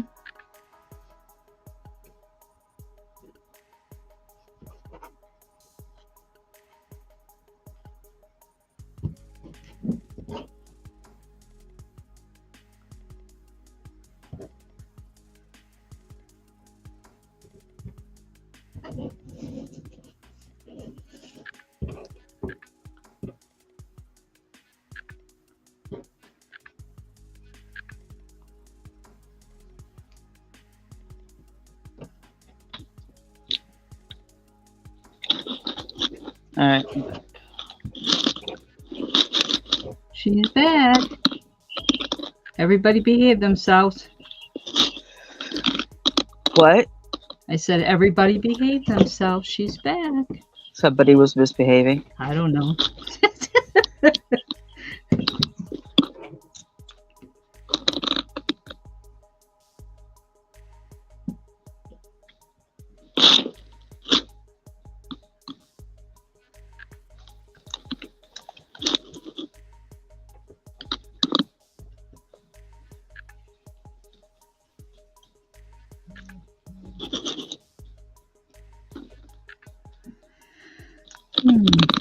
Did I lose music? Do y'all still hear the music? I do. Slightly. Oh, okay. As long as it's there.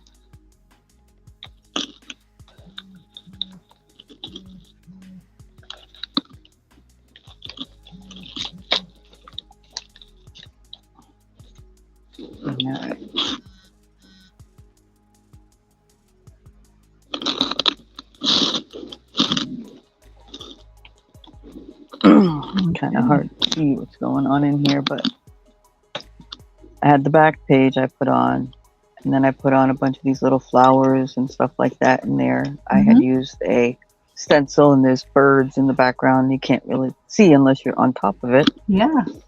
And then I put this teal napkin over the whole page. Cool. And did you use decoupage or glue for that? Glue. Glue? Okay. Looks nice.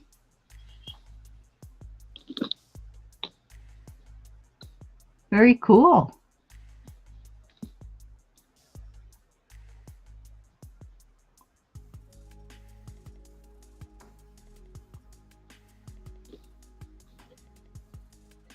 What?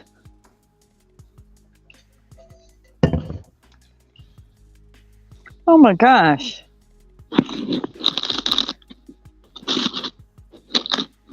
Oh, take a moment for them people. Oh my God. Oh, man.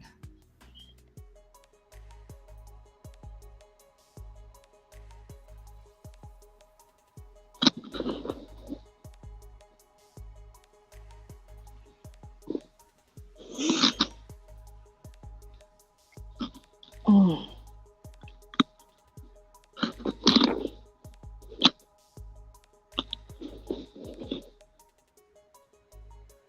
Okay. Wow. Yeah.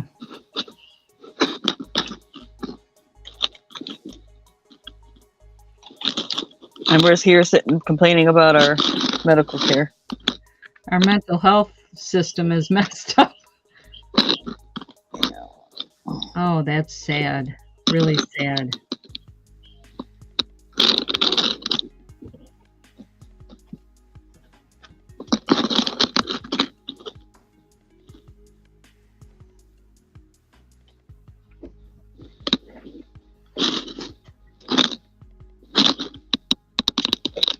Mm.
What state was that in, Willow?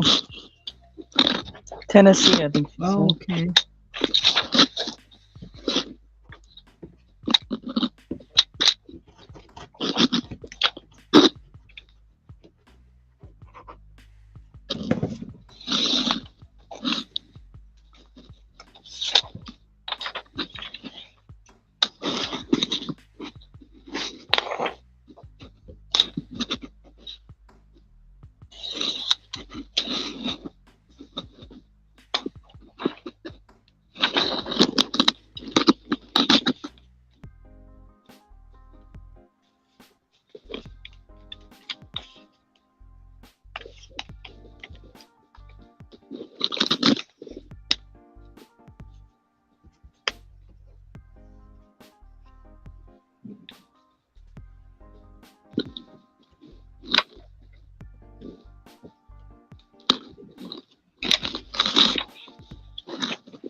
Hmm.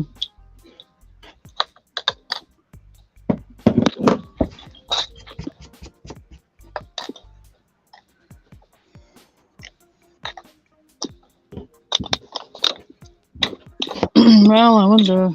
Well, it probably was an adult personal reason for that, or it probably was an adult with a personal vendetta or whatever. Yeah, crazy.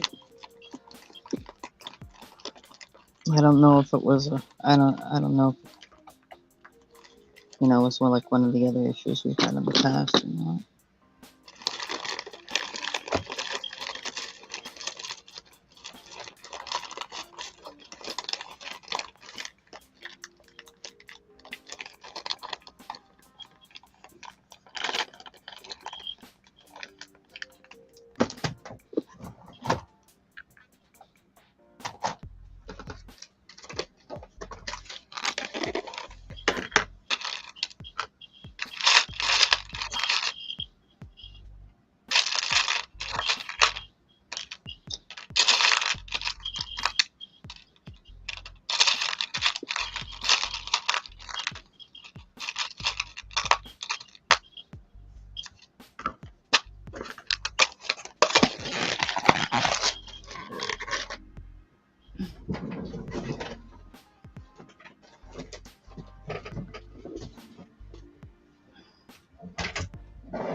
Makes our issue seem so small. Yeah, but you can just about bet our medical system, our mental health is really, the mental health system is really messed up with getting help, the right help to people. You know, I'm not blaming it onto them. It's just there's not.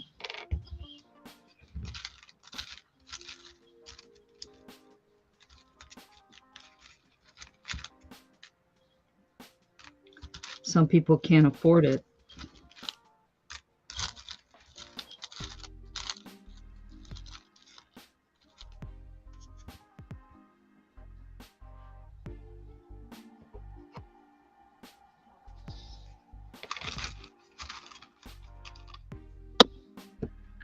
That is not going to match.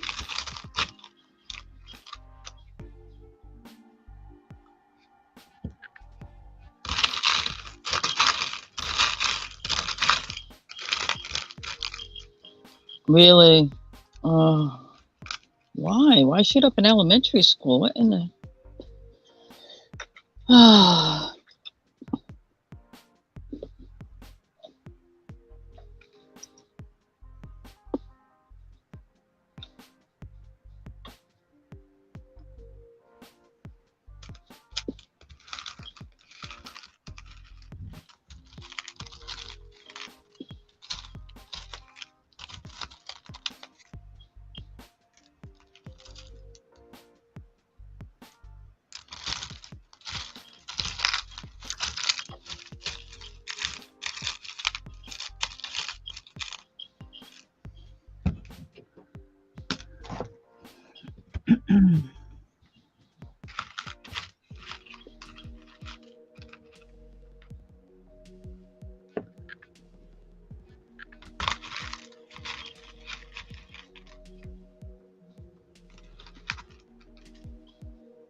Mm-hmm. No.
Oh, gosh.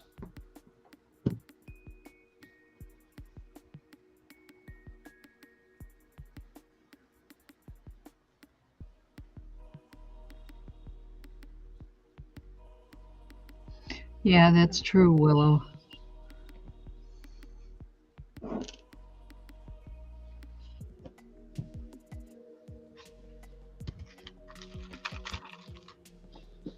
That's taken care of, guys. Don't sweat it. It's all good.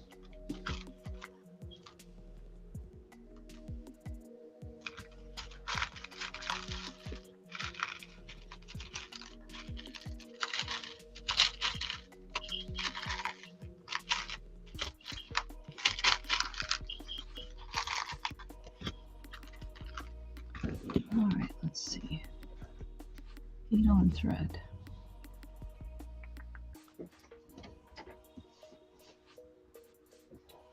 Don't do stuff because you'll undo things I did. So please do not touch that if you see it.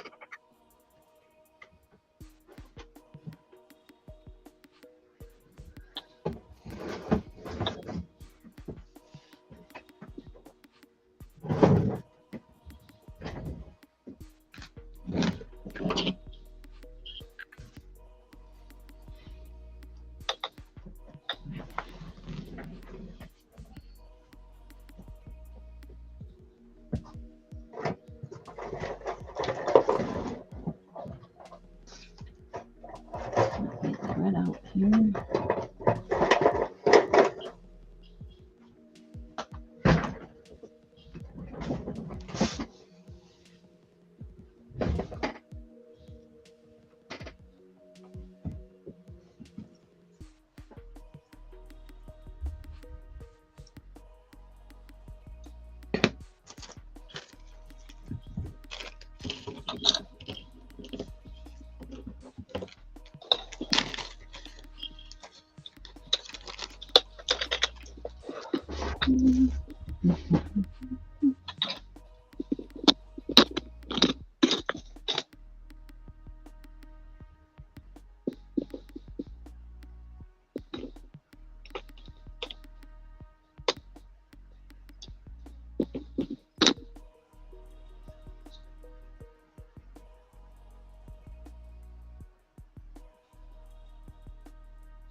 My daughter took her family to Virginia, Williamsburg, and they're there right now.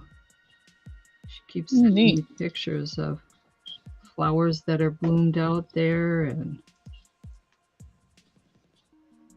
the kids are on spring break, so it's a perfect opportunity for them to take a vacation.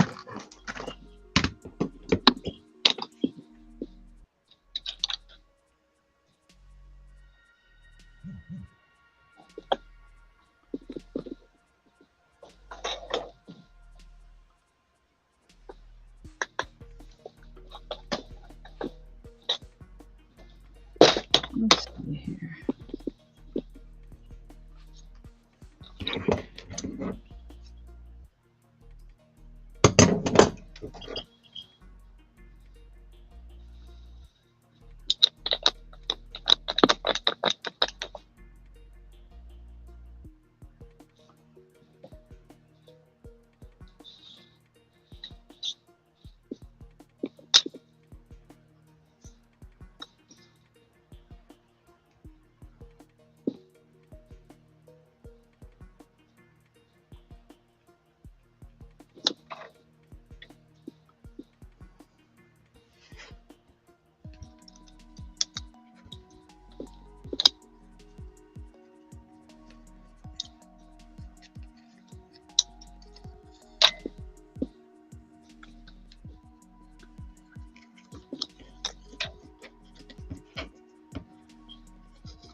Oh, what? The other ones aren't letting it eat?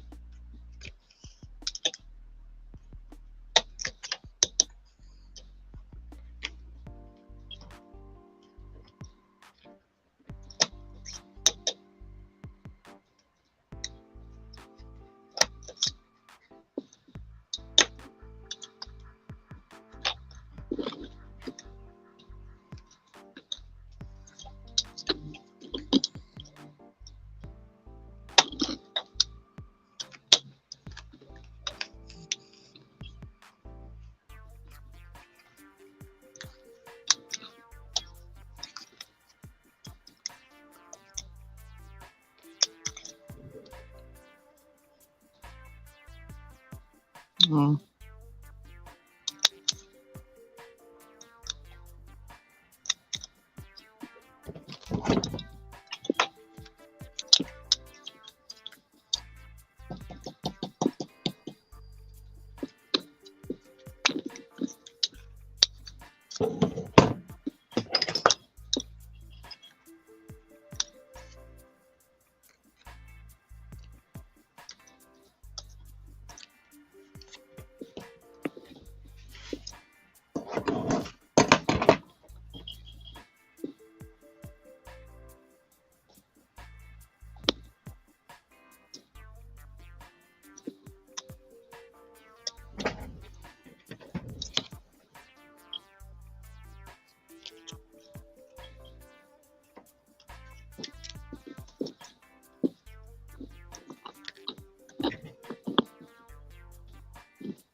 Uh-oh. Uh-oh. Food dish bullies, huh? Kitty bullies. Fighting over the food. And then Iris had something fall in her kitchen.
Yep.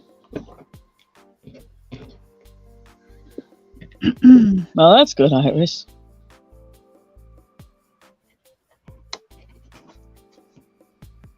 Yeah.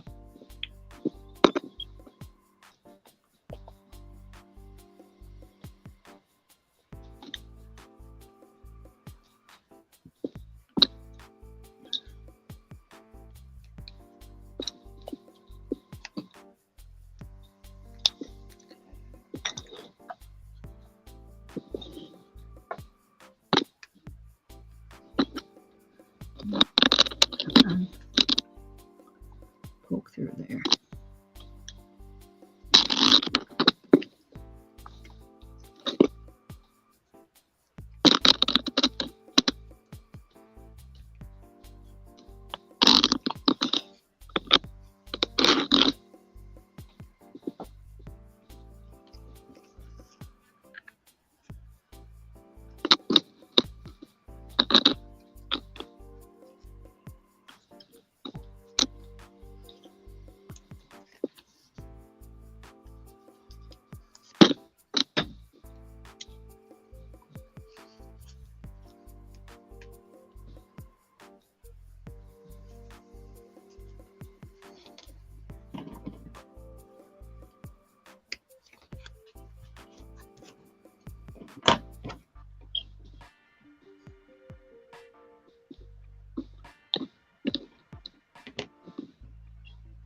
Okay.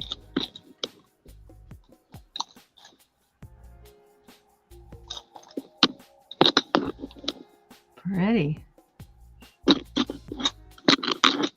Is that bird from did you copy the bird? Mm-hmm. Very pretty. So you got a little piece of music paper on there? Music paper. The background and the bird were all one thing. Okay. I watercolored. There's a feather here. Got musical notes here. Cool. I'm contemplating putting a edging on it. Is that a prompt or just part of your book? It's part of the book.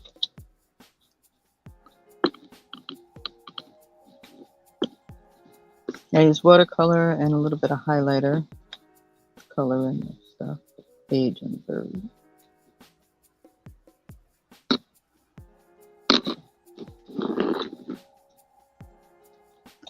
Does your book have a theme or are you just going with the flow on this one? It's basically a combination of poisons Okay. and Steampunky or? yeah, that's the word. Brain didn't want to get there.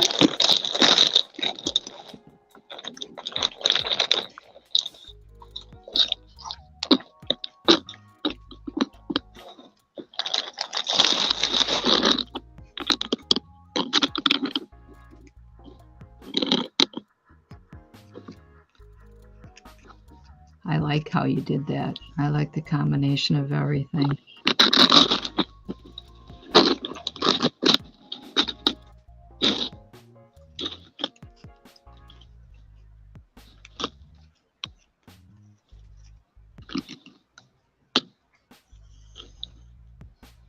There you go. Trying to refresh here. Again. Refresh.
Hold on.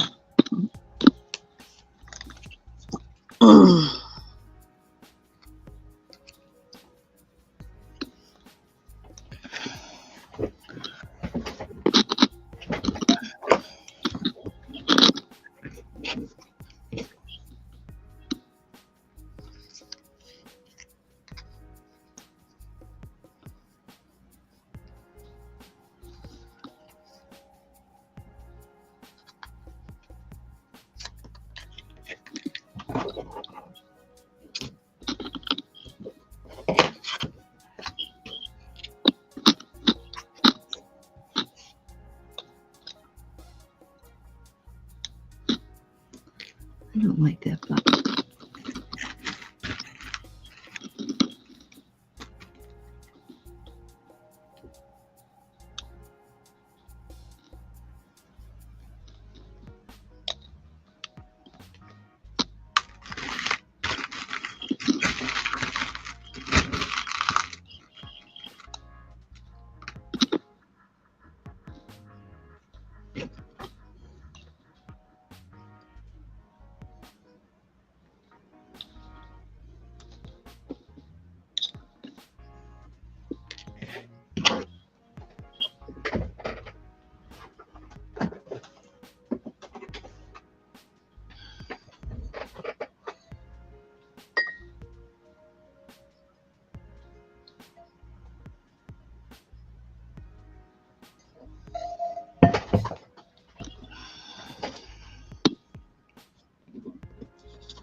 Well,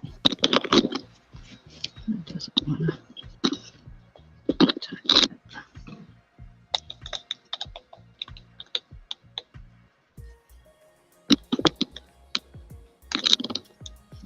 Yep, coming at you.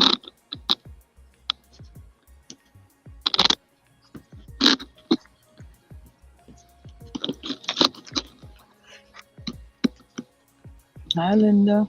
Hi, Hi, good Linda. afternoon. How are you?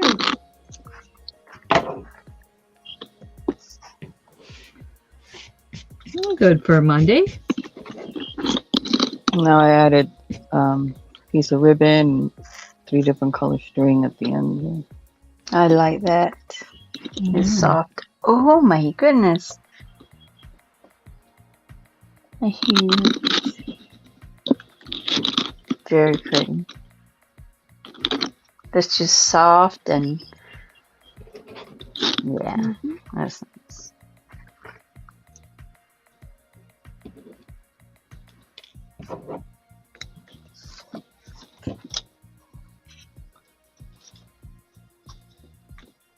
So that's 1, 2, 3.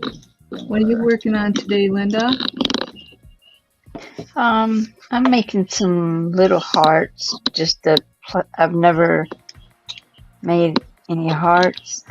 And I found this magazine I had a long time ago. And I'm just picking stuff to try out and Sure. in there. Yeah.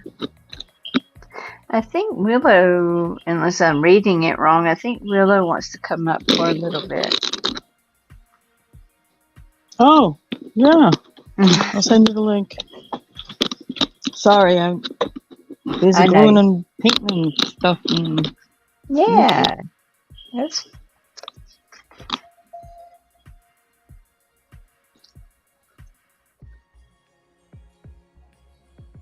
Are those stamps, Pam? They're Twinchies, they're called. Oh, that's right. I made a snippet. twin cheese. Twinchies. Twinchies. I don't know if you remember me painting those cards. Mm-hmm. And I punched out this design. And anyhow, make them into these Twinchy things. They're cute.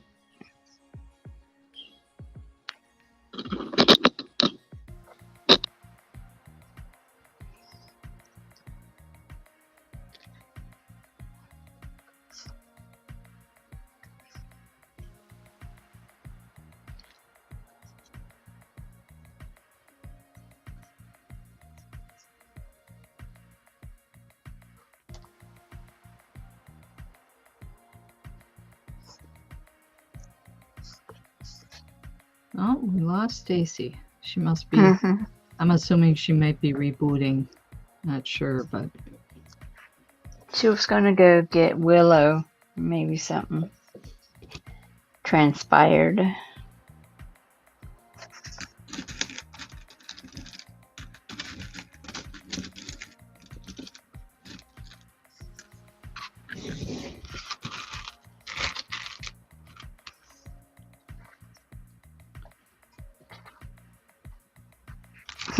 Yep. Oopsie.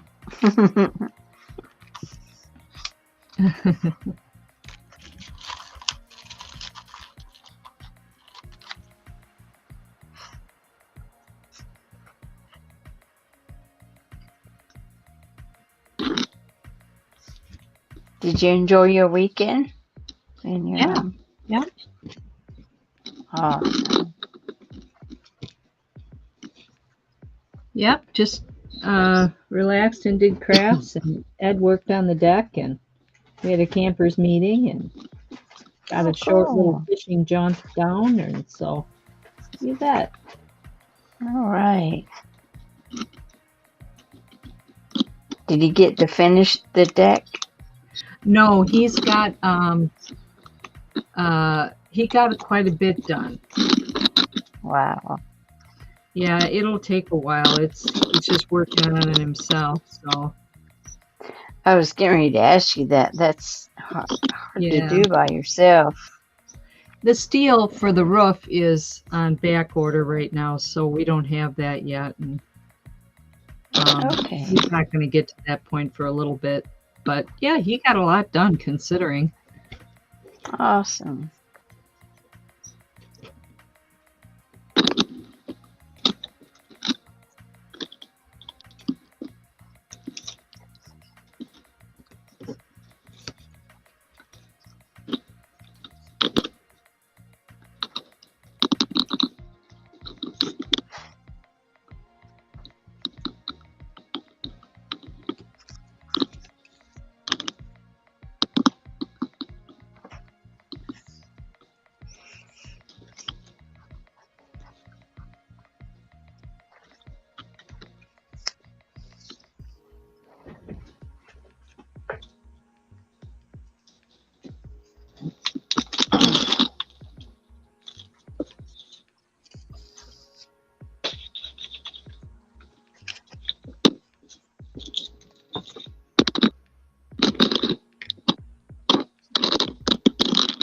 Daryl,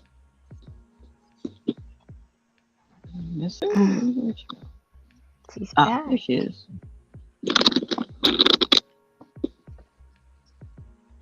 Connection's a little weak, darling. Ah, there it is. She popped in. Good. Hello. Hi. Hi, Willow.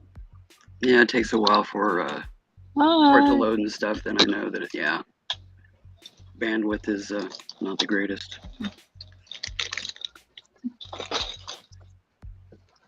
Gotta love good internet because we ain't got it here. What is that?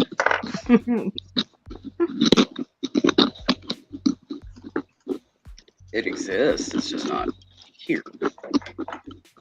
Yeah, here too. Well, we've got fiber Well, optic right out at the street. I could pretty near spit on the area where they put it in the ground.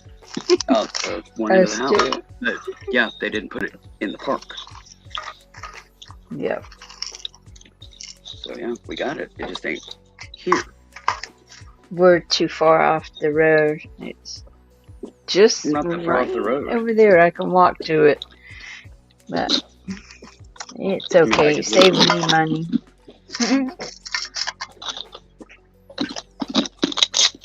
I don't know. It's nuts. They'll have to bring it in eventually. People, too many complaints, and you know.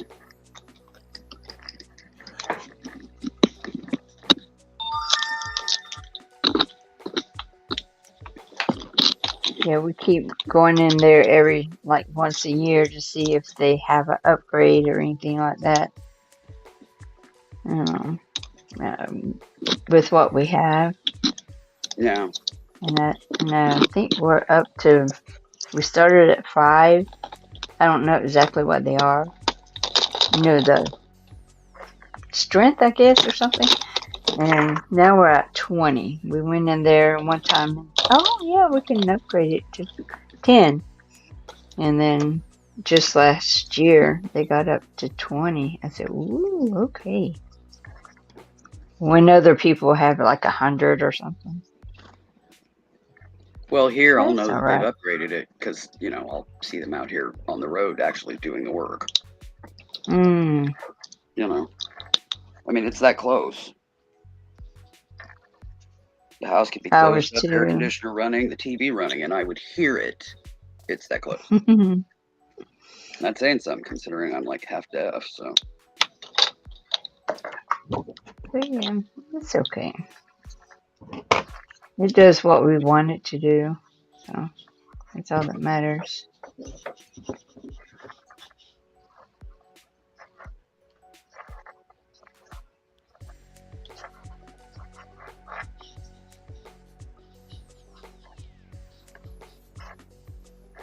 I mean, the big box that all the things are stored in, the big walk-up steel box that they've got all the motherboards and stuff for power and phone and all that to the park is literally 10, 15 foot from the back of my trailer. Wow. I mean, it's like right there. When I mow outside the fence, I mow around it because it's close enough, Yeah. We're not quite that close, but No, this one's close. what it is, if we were on the front of the dirt road that comes by, we might be able to get it, but Thing is this isn't a dirt road. This is a major truck route going into 3 industrial parks. wow. Wow. The first of the industrial businesses is 2 trailers and a tiny little field, which is like a half lot away from me. Wow. Less than the length of a football field. And first industrial business, boom, right there.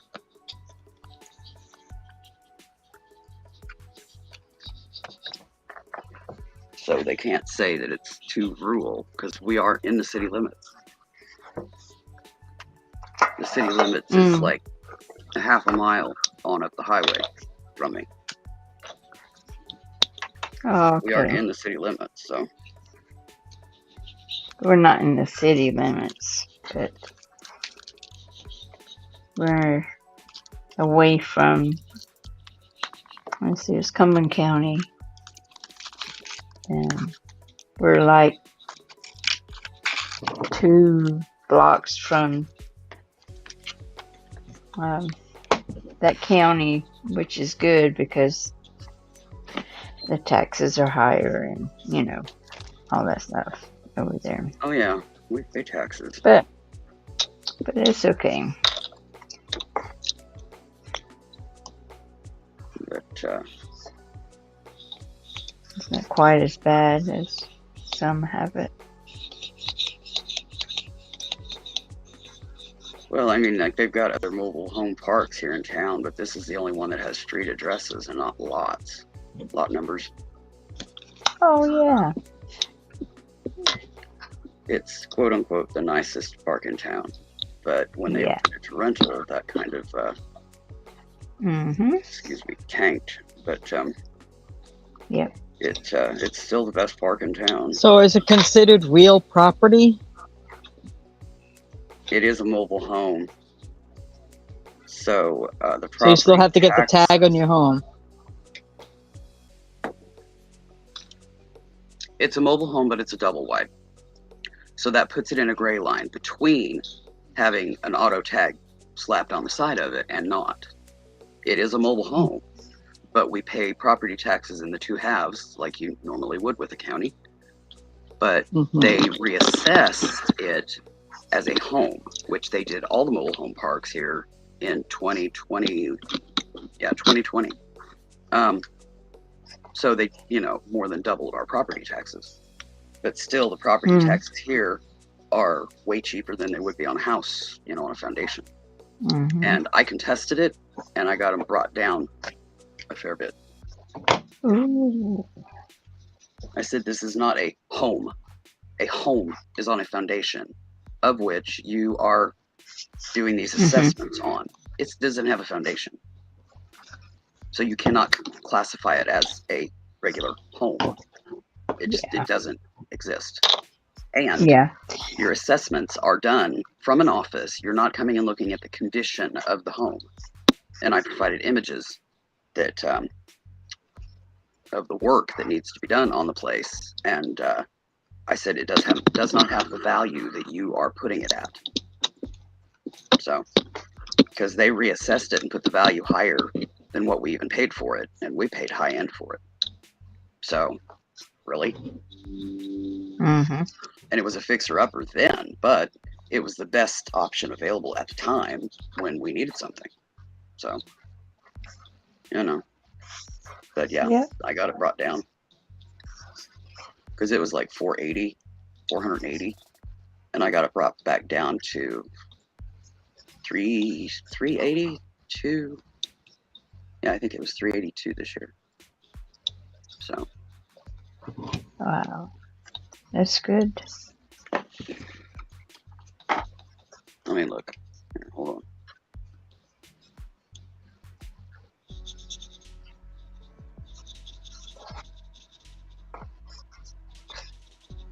$318.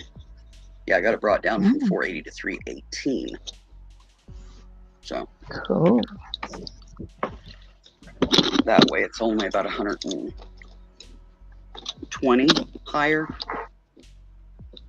than it used to be, because it used to be, like 197, 198, something like that. So.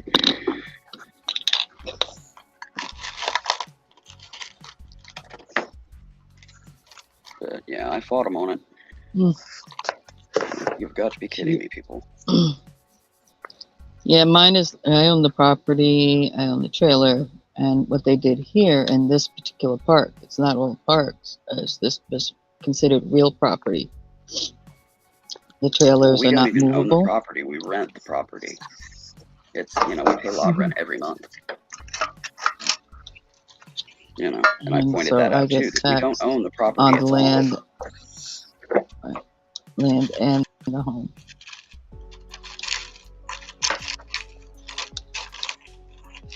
I could see leaning it more towards Oh. real property assessment if we owned the property, but yeah, not when you rent the property and it's not on a foundation. There's nothing about it that's a home, like house, home. Mm-hmm. And I called them on it, and they were like, "Well, bigger cities are doing it." I'm like, "This isn't a big city, people. This is rural Kansas country that, in the middle of the current state of the Hi, Ella. not the time to Hi, be maxing out Ella. on I'm people." glad you got real good internet, Iris. Morning, Ella. Hey, Ella. Mm-hmm. Hey, Scarlett. Hey, Hi, Scarlett. Scarlett. But yeah, I got after them, and they reassessed. So, That's good. of course, the next year they tried to jack it up again, saying that it was a computer error. But you can bet, yeah, if somebody paid it, they weren't going to tell them about it. They were going to keep it. And I called them out on that too. So, and let other people in the park know about what they were doing and how to go about getting it back down, See, the whole thing is like in case they didn't know. things like that. So many people do where they have automatic bill pay and stuff like that, Mm-hmm. Yeah. and they don't know. They don't realize it. Yeah. Sometimes Well, that or they're that just bill young went and up. they've never had to deal with that kind of stuff. Yeah, or they're just like, oh, okay, I guess that's what it is. Yeah, they don't pay Yeah. attention to the details. But anyways, me letting other people know how to go about it, what document they needed to request, etc., and to send photos, etc. They were able to get theirs brought back down too. So, Yeah. and there was some of them that didn't know, and they were, mature people. They just thought they had to go with it and try to figure it out and starve to death in the process. And I said, nope, fight it. It doesn't take a lot. It's just a little paperwork Doing and okay, a phone Scarlett. call. What's going on with Because you, sweet baby? they were doing phone calls instead of having you come in, because of the current state of things. And, yep, they got theirs brought down too, so. That's awesome. Hi, Scarlett. How is Scarlett and Ella doing?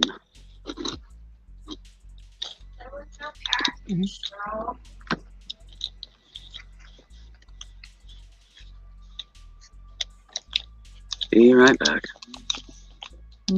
Okay.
Hi, Woof Woof.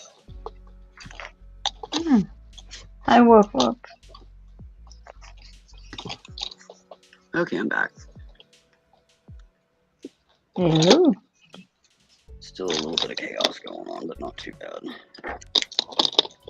You would think by 1 o'clock that the mail would be here, but nope, they haven't even been there yet.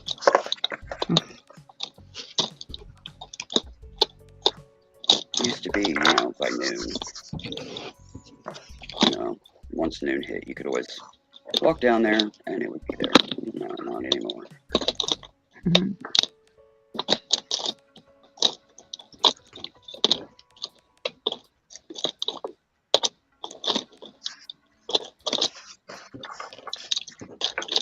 Do we know, Woof Woof?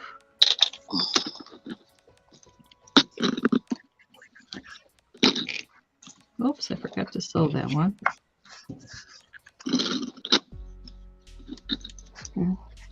I think they stopped in here once before. Okay.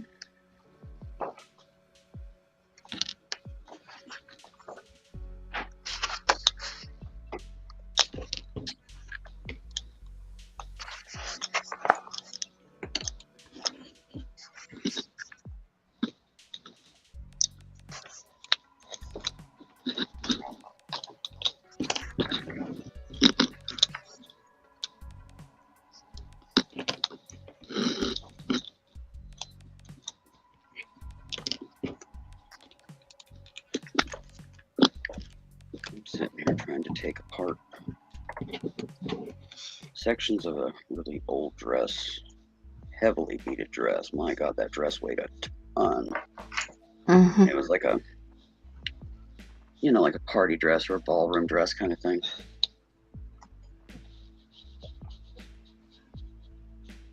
Heavily, heavily beaded.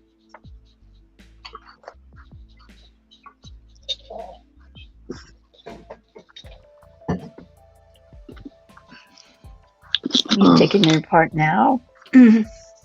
Yeah. Okay.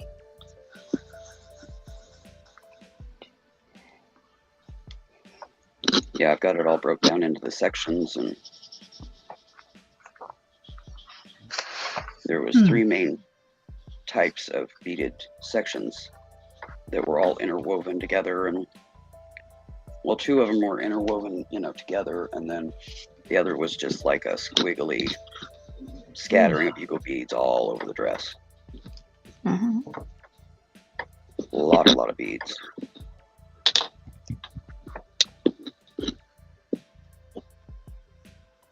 All right, now come on, thread. Where'd you go?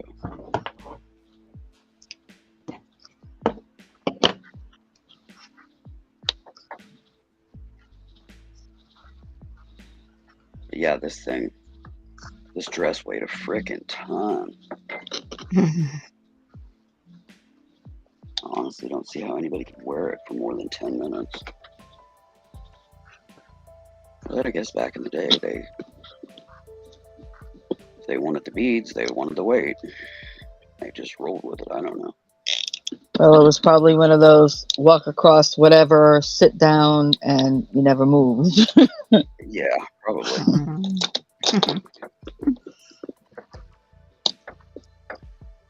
But yeah, it's so many beads.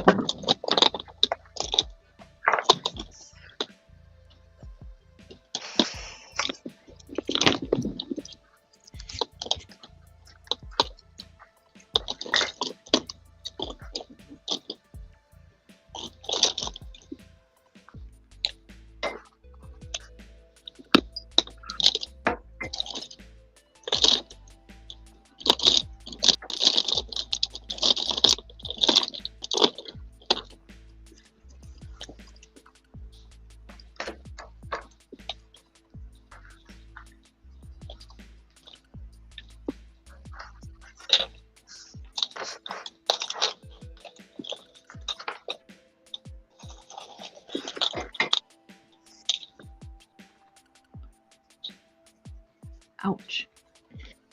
Poke myself.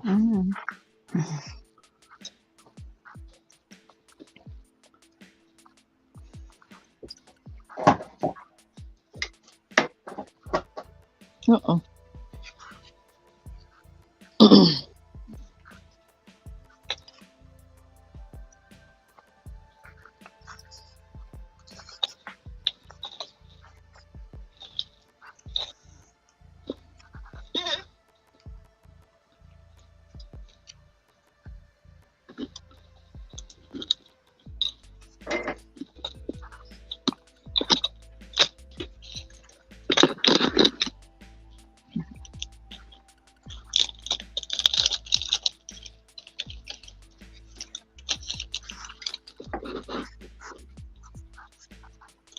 what's your name, Woof Woof?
Okay.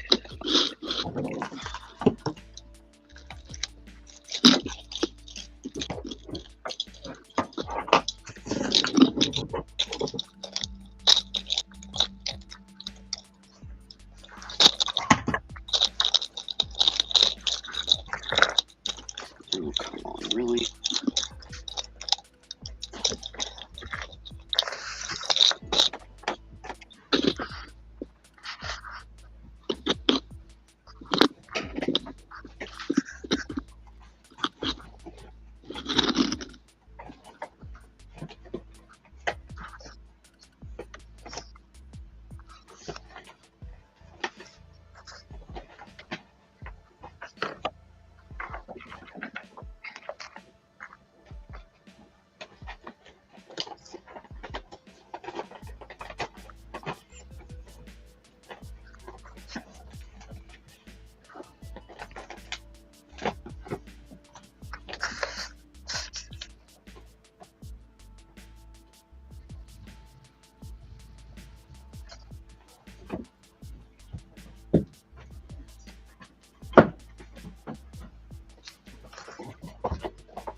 Boy, this one just wants to stop and start.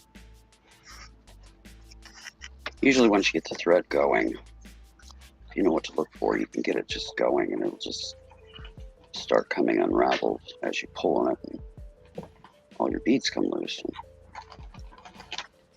And some of these one particular motifs get some stop and start going. You have to kind of navigate through it.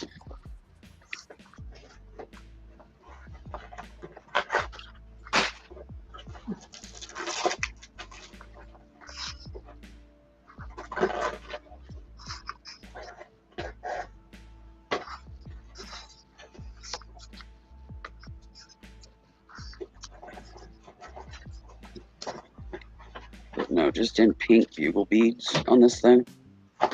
There's over a half of a one of those plastic mason jars, not the Dollar Tree ones, the big ones, full of just those bugle beads.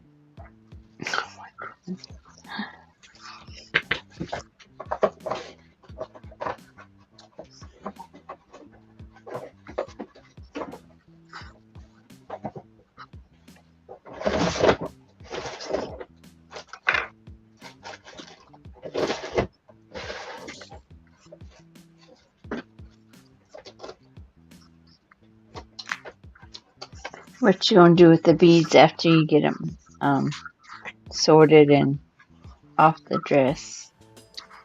They will probably end up becoming fringe on like a lampshade or a curtain. that kind of thing. Okay. Mm-hmm. Because, Yeah. large Why not? quantity. You need a lot of beads to put a bead fringe on a set of curtains. And I like the shabby chic boho beaded fringe. And I've got new curtains coming for my bedroom windows. And, Awesome. well, I had really nice ones until I raised 3 kittens. Yeah, of course. Yes. Yeah, now they're pretty much in tatters. I might be able to squeak out, like a set of little kitchen curtains. But Mm-hmm. they were climbing them like monkeys and everything else. And they were the woven kind. Kind of the Shredded. heavy rustic linen look.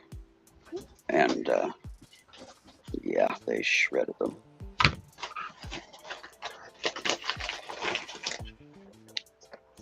I understand. Hey, at least the ones that I made for the living room survived. There's a couple little snags that I had to repair, but aside from that. The shears, on the other hand, I need to have a better look at. Might have to replace the shears, but Yeah. shears are way cheaper than the curtains. Mm-hmm. I'll be back. Okay. Okay. Okay.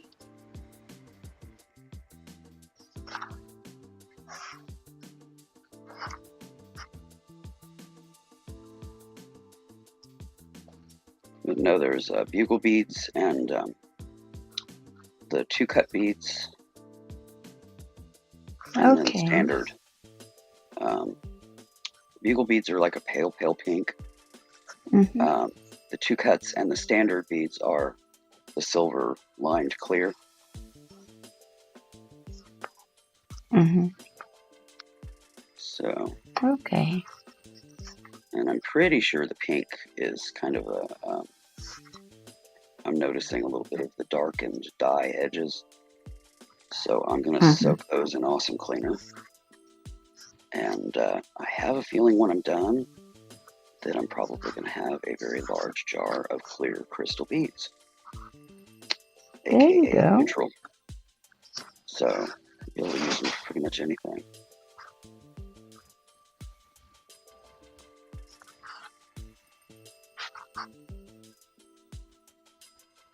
Because they dyed beads even back in the day. Mm-hmm. And no dye on glass is permanent. It can be removed. Oh, yes. I get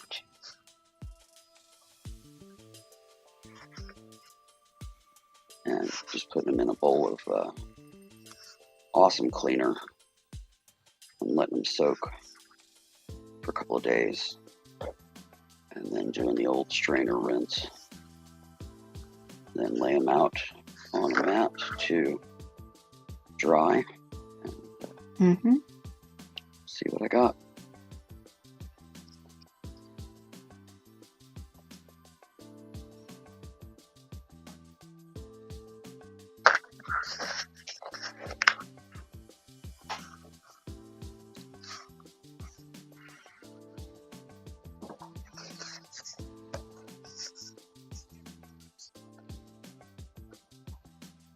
All right, come on through there.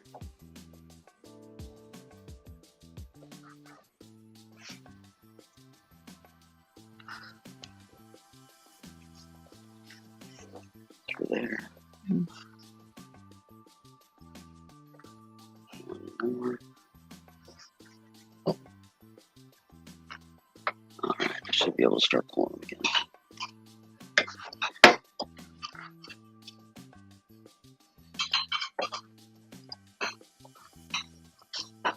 But yeah, this dress had to have been expensive back in the day because the main fabric was silk.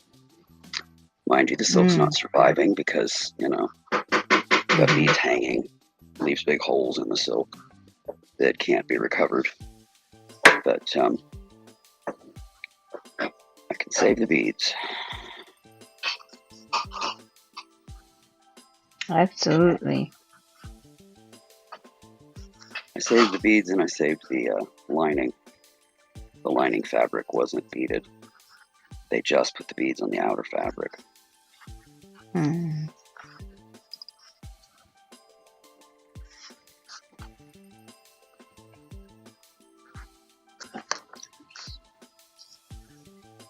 Which I don't know that fine silk is a really good stabilizer to put all these beads on, but hey, whatever. I mean, when I got the dress, it was still wearable, but I didn't buy it to wear. I bought it to Take it apart. harvest, you know. Mm-hmm. You ain't gonna fit me in that, you know, little thing. And it was, you know, larger sized from back in the day, but still. Their larger sizes from back in the day are not plus sizes.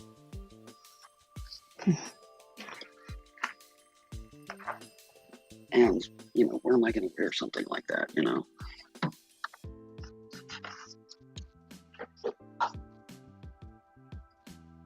I'd have a date with myself to sit down and watch reruns of something and put it on. No. There you go. No. No.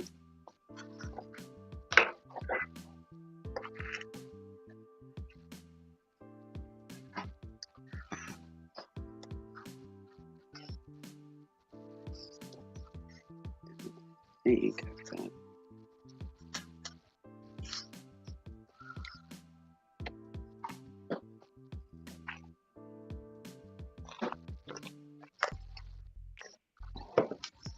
I got the outer edge.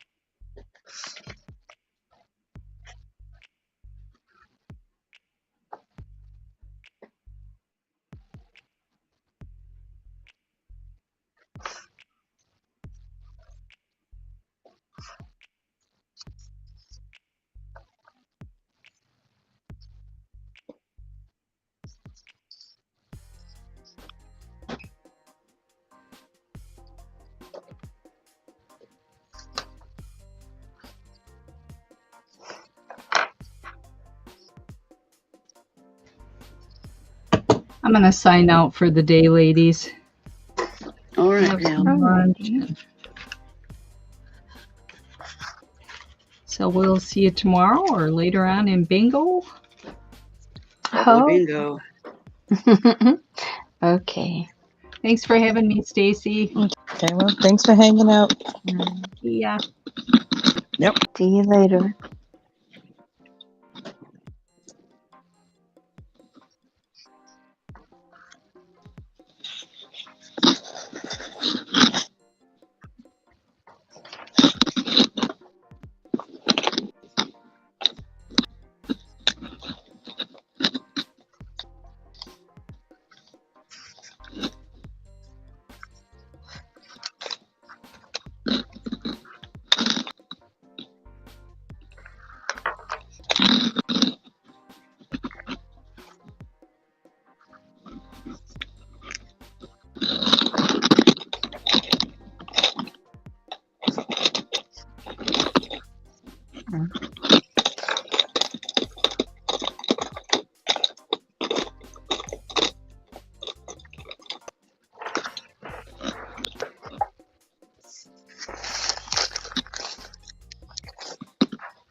No, it's funny because I've been working on this quite a bit, so I end up, this is what I'm working on now. I go on Sandy's and watch the chat for her while she works. And just sit there covering along, and you know, I keep watching chat, but then I'll duck down because I gotta collect up the ones that got away, you know, and end up on the floor. And so I'll be standing on my head looking for beads on the carpet.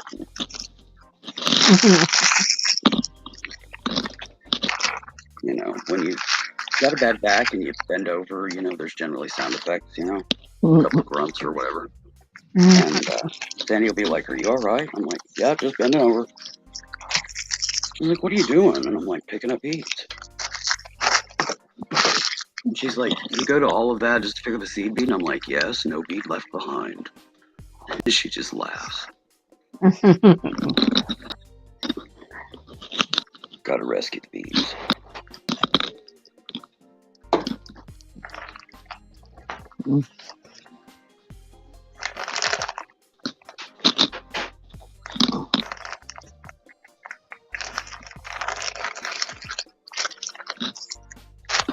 It's always funny because when I do that, then of course, you know, all the cats have to come try to chase the flashlight or just sit in the little web area that I'm trying to search. Oh, Their nose and things. It's always an adventure. You could see that one.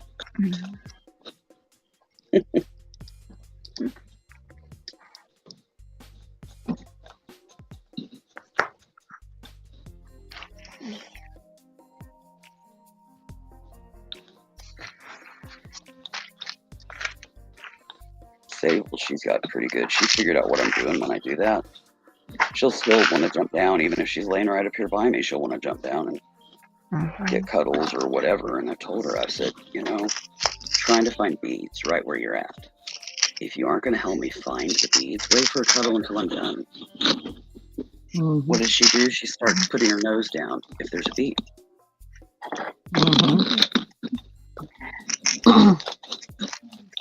cute.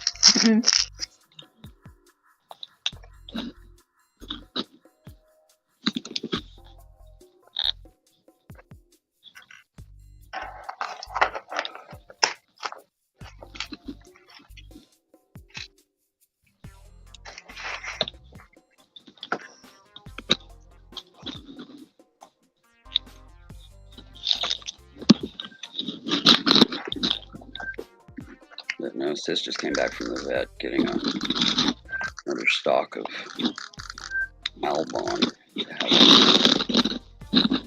because we're running out. Esme's getting the Amoxi and the Albon because she has you know, a kitty cold and upper respiratory infection, and so we needed to make sure that we've got it around, because if one's got it, chances are there'll be other issues. And sure enough, Sable started getting sick this morning, and it's continuing, and there's nothing there.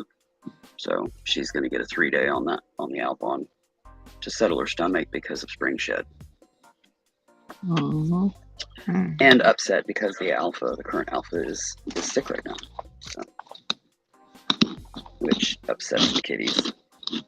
Sable used to be the alpha, but she lost that to Esme, and now Esme is sick. So, unrest in the little domestic cat tribe here. And Jazzy, it's debatable whether she's heading in that direction.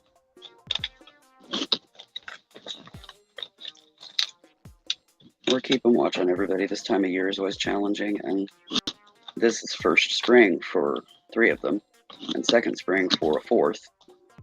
So they're having to adapt to the sounds when the windows are open now and that kind of thing. And it can upset them until they adjust to the sounds.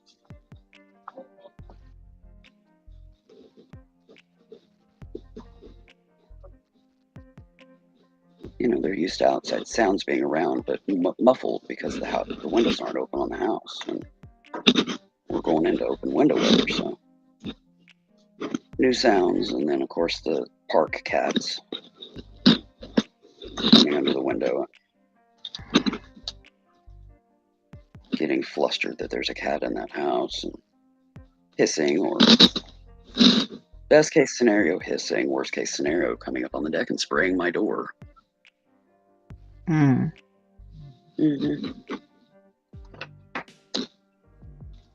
Yeah, I need to get out in the garage and get the deterrent and spray down my deck and my door. That nips a lot of that in the bud.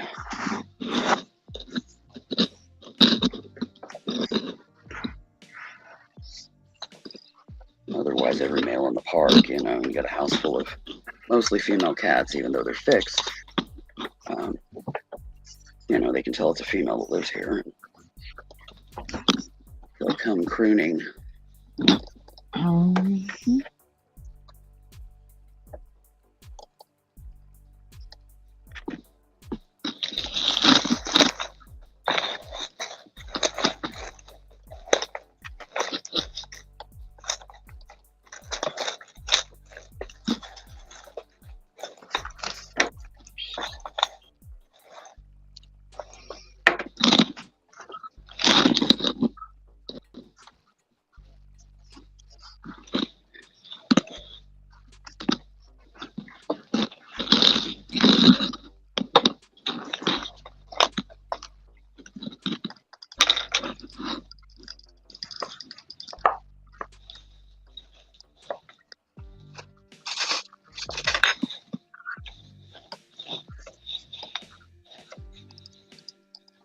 Yeah, true, Iris. I'm not keen on stepping on beads.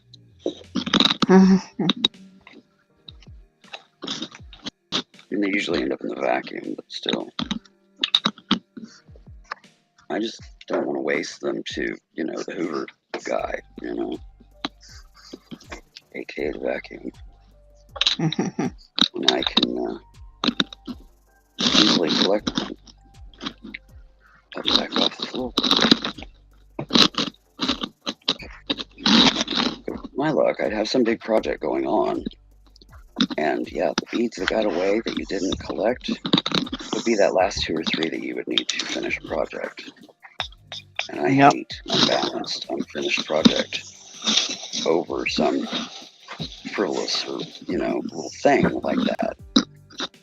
It's the Libra in me. To be balanced, it's got to be finished kind of thing. And yeah, that would just break my heart.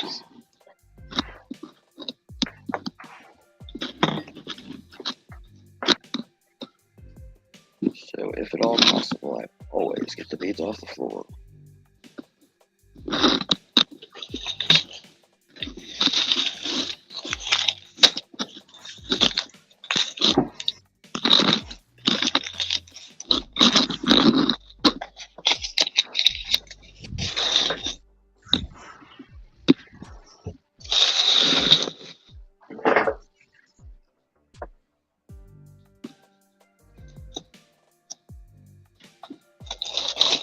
I mean, even if I can't, like, bend over and pick them up and stuff, I have been known to.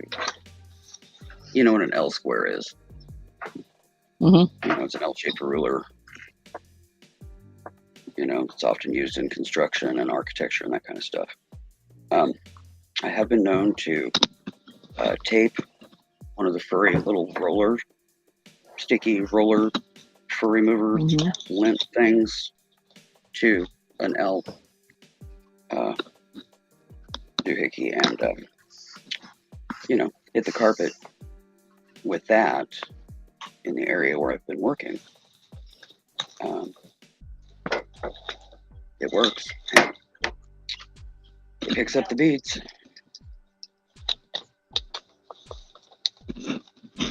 And is easier than, you know, pantyhosing a vacuum.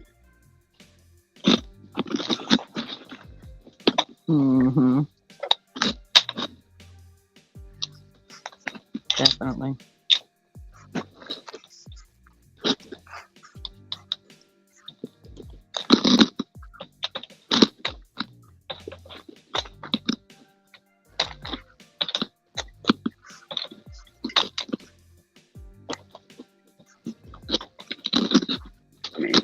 could just vacuum the area. We do have, you know, one of the open canister, you know, it's not a bag types of vacuums. But do I want to dump that out and sit there and go through all that lint? No.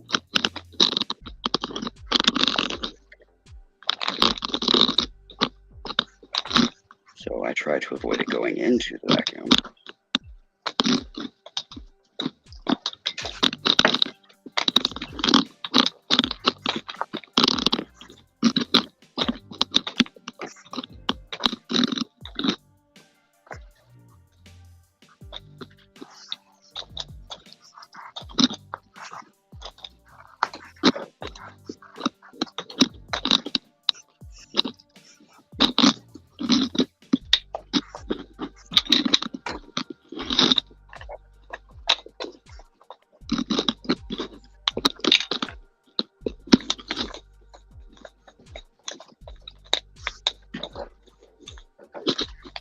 Just about got this motif, this piece done.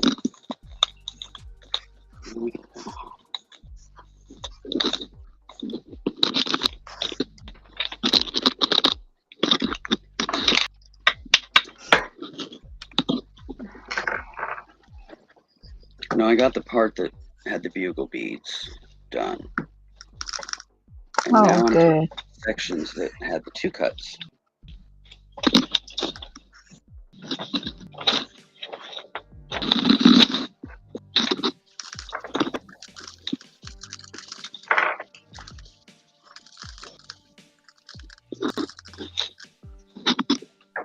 And the other section has like regular seed beads and little silver ball beads.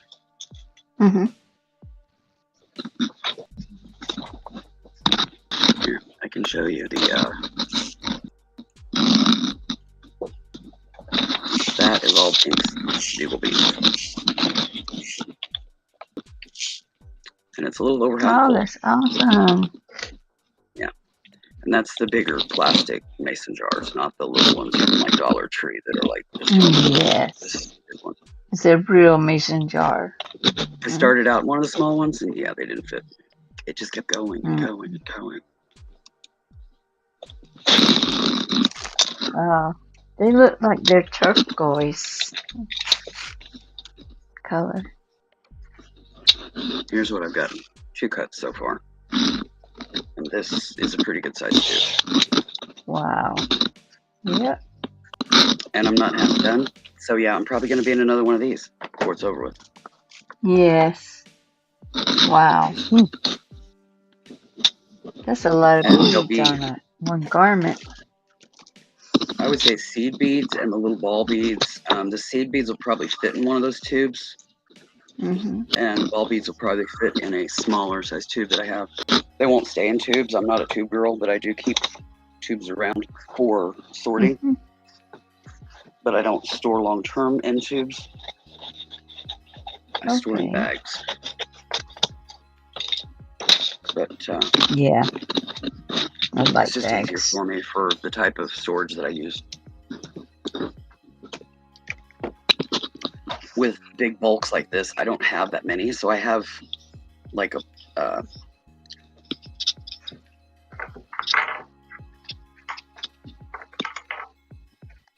hold on just a sec.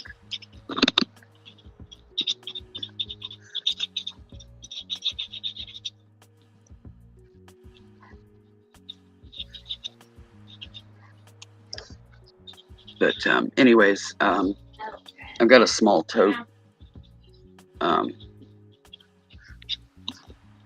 that I keep all the bulks in, and it just sits on top of the cabinet thing that I have that all the trays of beads go into. Amazing. And that's where they'll go because they won't fit in the trays. You know, there's too much. Mm-hmm.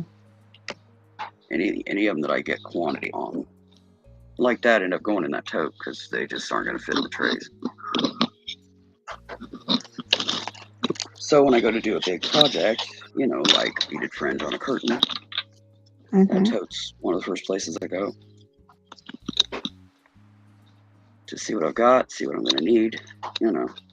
Well, yeah, and then you're not thinking you don't have enough either because it's in smaller containers, and suddenly Yeah. you start the project to find that, oh crud, I did have enough. If you miss the container, Yeah, I just immediately go to or you're bulk sitting there and trying to fill figure in out from there. something to do with that. Yeah, last Yeah. row. Going, oh, man, what now? Okay. Yeah, I hate that. Yes, I tend that's an to awful over feeling. plan.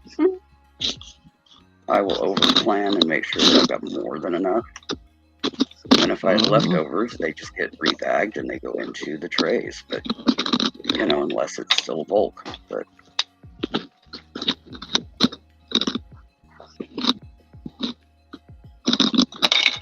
I'll find out what I've got in bulk as a neutral, or if it is a color, if it fits in the color scheme I'm doing. And then go into the other stuff from there to add the fringe and all that. Other shapes and types of beads and what have you. Then I'll go see what I got there. But first, yeah, I hit the go from there. That's right, Iris. And you got 2 mittens done. That's awesome. Yeah. 8 more to go on this color. Well, I want to put beaded fringe on this new curtain, window curtains, and then I've got curtains that cover one wall of my bedroom. Is 5 full-size bookshelves side by side by side. They fill the wall. Well, 2 of them aren't up yet because I've got other furniture that I need to move, but I can't move it until a couple pieces go out of the room, which go into my craft room, which I'm in the process of, being able to do that. But I made curtains to go over each of the bookshelves on the end, and then across the lower section of the other 3 in the center. And that's for storage for, well, right now it's holding my HPA, but as soon as I get the second shower pulled out of my bathroom and turn that into a linen closet, then HPA and towels and stuff will all go in there. But it's going to end up being storage for props for my doll collection, and my doll collection will be displayed across the top and the 3 center bookshelves, the top 3/4 of those. And then the bottom shelf on the 3 center and the full shelves on the 2 end ones are all going to be storage. So I made curtains for that. And I want to add a beaded fringe to those as well. So Okay. I like beaded fringe on a curtain. It's not big gaudy. It's usually pretty delicate and neutral.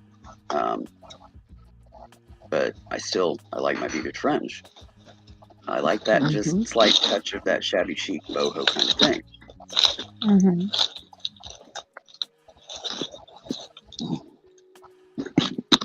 the curtains, the summer curtains that I got for the windows it's like a blue floral on a white linen, kind of a country linen. It's not pure white, it's kind of an off-white, but it's kind of got that, I don't know, that kitchen linen kind of undertone, Yes. It's not stark white. And the curtains that I made to go on those shelves are blue with white floral. And the florals between the 2, they go well. I think they're going to go really well. So the curtains on the bookshelves, which bookshelves are white, so blue fabric with white flowers, and then on the walls it'll be white fabric with a blue floral print. So it's kind of sort of the kind of French provincial kind of look, sort of country, loosely. but I think it'll look good together. And then I've got to either find or make, you know, the insulated winter curtains before winter. So just looking for the right thing. I know what I want. I want the more European look curtains, which means the sheer is on the inside, not on the outside.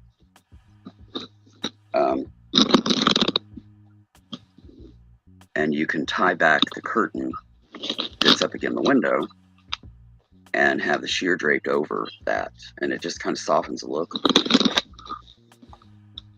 Oh, yeah, sounds pretty. I like that. Yeah, they do it backwards in Europe from what we do. Here, we put the sheer against the window and then the curtain, you know, inside the room. In Europe, Well, they put yeah, curtain I hate to against the say it window this way. and put sheer in the room. We It's actually different. just do everything backwards from them. They were first. But I like the European look for my bedroom. So, because my bedroom is going to be kind of a French provincial fashion kind of look. My bathroom I'm doing in a seascape with a mermaid and sea turtles. Gotta have turtles. And then in my bedroom I'll have owls.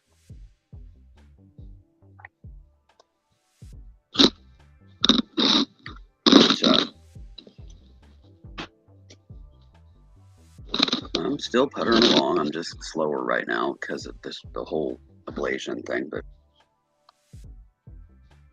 I'm still sorting, I'm still clearing, I'm still, you know, doing my thing. It's just shorter stints and longer recovery. But when I'm recovering, I'm sitting and doing stuff like I'm doing now, deconstructing this dress so that I have these beads available to move on with other things, you know.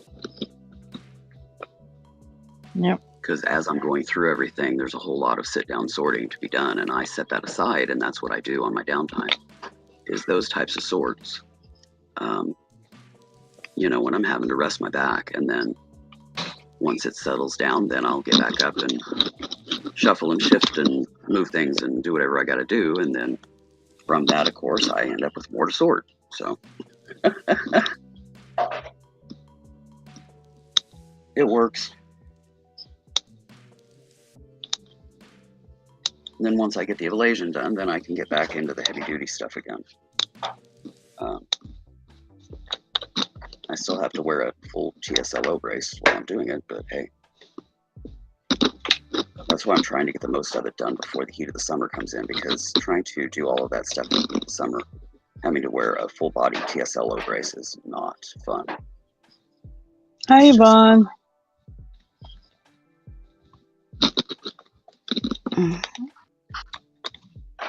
Yeah, you froze, Linda. Unless you're just not moving and you're reading the chat, but froze. I think she's frozen. Yeah. So just have to pop out and pop back in. Get it unstuck.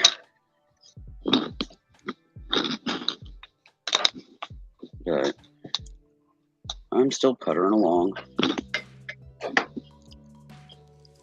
But when the ablation wears out, basically I'm going into a downtime, and I don't fully bounce back. And then it stays that way. It just keeps, you know. Then I knew it was time to, and it started out that I do a downtime and I just wouldn't bounce back as much. And I kind of tested and tinkered with it, you know, to kind of see and confirm that the ablation had worn off. And yeah, I did that. So I called and got it scheduled. Because, you know, there's no sense in sitting around miserable when I can get it done and get it resolved.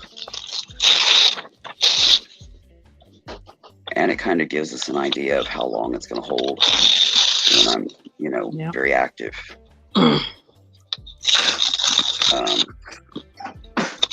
Which I don't think is too bad, fall to spring. I don't think that's so bad. Yeah, it did a lot better than I was anticipating it would. It was actually surprised me that it lasted this good. Because I know how Well, you, that first because you're one, kind of like me in a lot of things. yeah, the right side didn't get done as well as the left.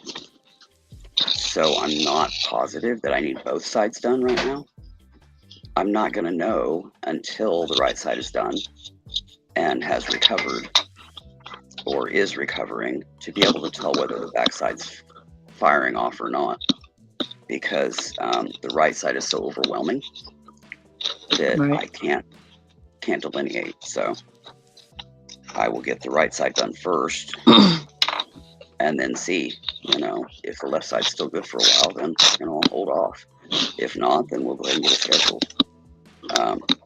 Could just be that, that's just the way it's going to bounce. But whatever it is, I just want to get it back on track so I can get back to moving, because I'm pretty close to a significant shift in things here in the house that I'm highly anticipating. So I want to get back on track so I can get her done.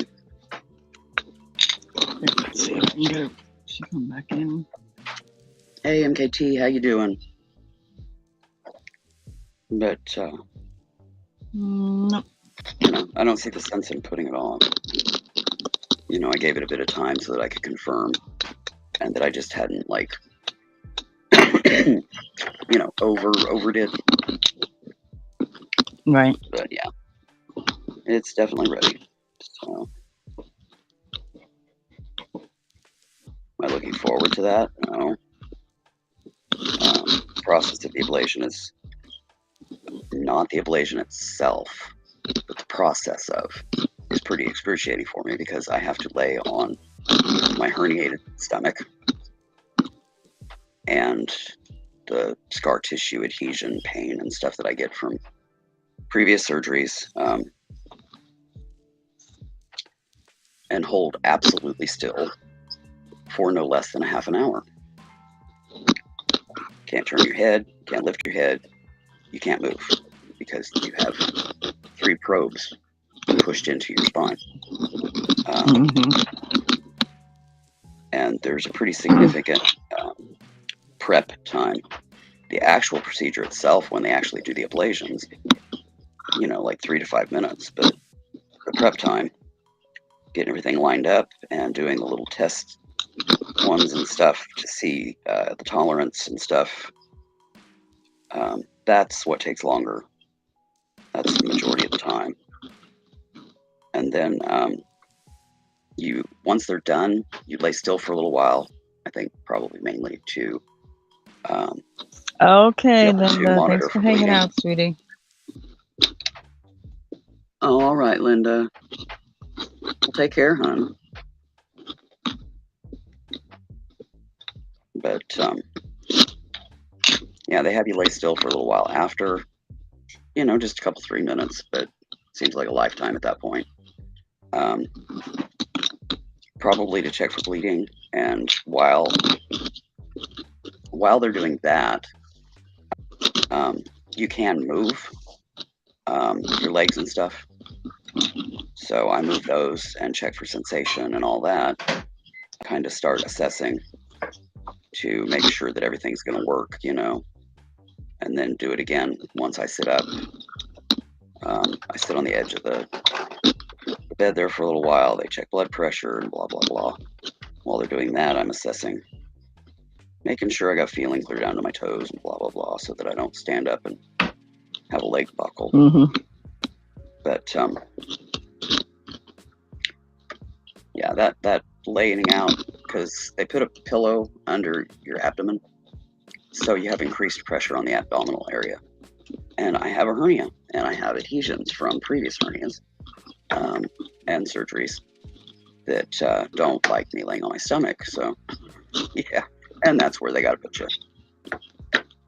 So that part's pretty crazy for me. But I get through it, and then come home, and they usually do, if they're going to do the other side, they usually do it 2 weeks later. And once the other side is done, then you have a 6-week window of recovery, where you have to do light duty. Can't do heavy lifting, repeated bending, anything like that. You know, it's light duty for 6 weeks. But then once that's done, then you know what your new norm is, and you roll with it. So it's a process that can play whaley on mental health, patients, et cetera, et cetera. But once you get through it, for me, it's worth it. It doesn't work for everybody. For me, it works particularly well. I get pretty significant improvements, so to where I can function and do my daily ruminations and all those delightful things way easier. But the process to get there, yeah. It's almost like having a surgery without a surgery every few months. So you've got to have a pretty strong mental state to be able to get through that. You know, it's not like one and done kind of fix it.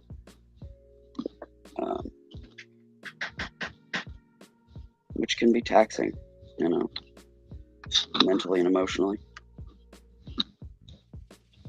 It takes a toll. Yep.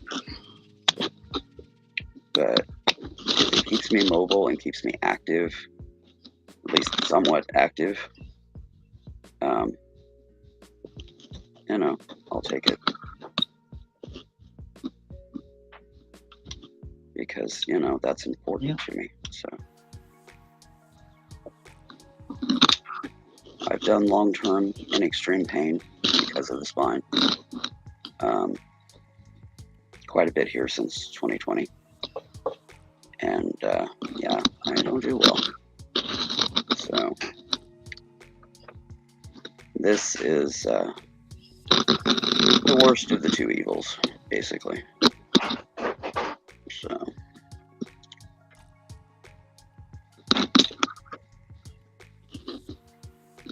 I was doing injections, and that don't work for me anymore. They do put a little bit of that in there when they do this. Doesn't last long for me, but it lasts. They kind of use it as a bridge, right? Yeah. Yeah, it lasts long enough. About a week. And there is another trying thing, because at that point, I'm feeling pretty good. I want to get up and do, but I can't because I'm in recovery.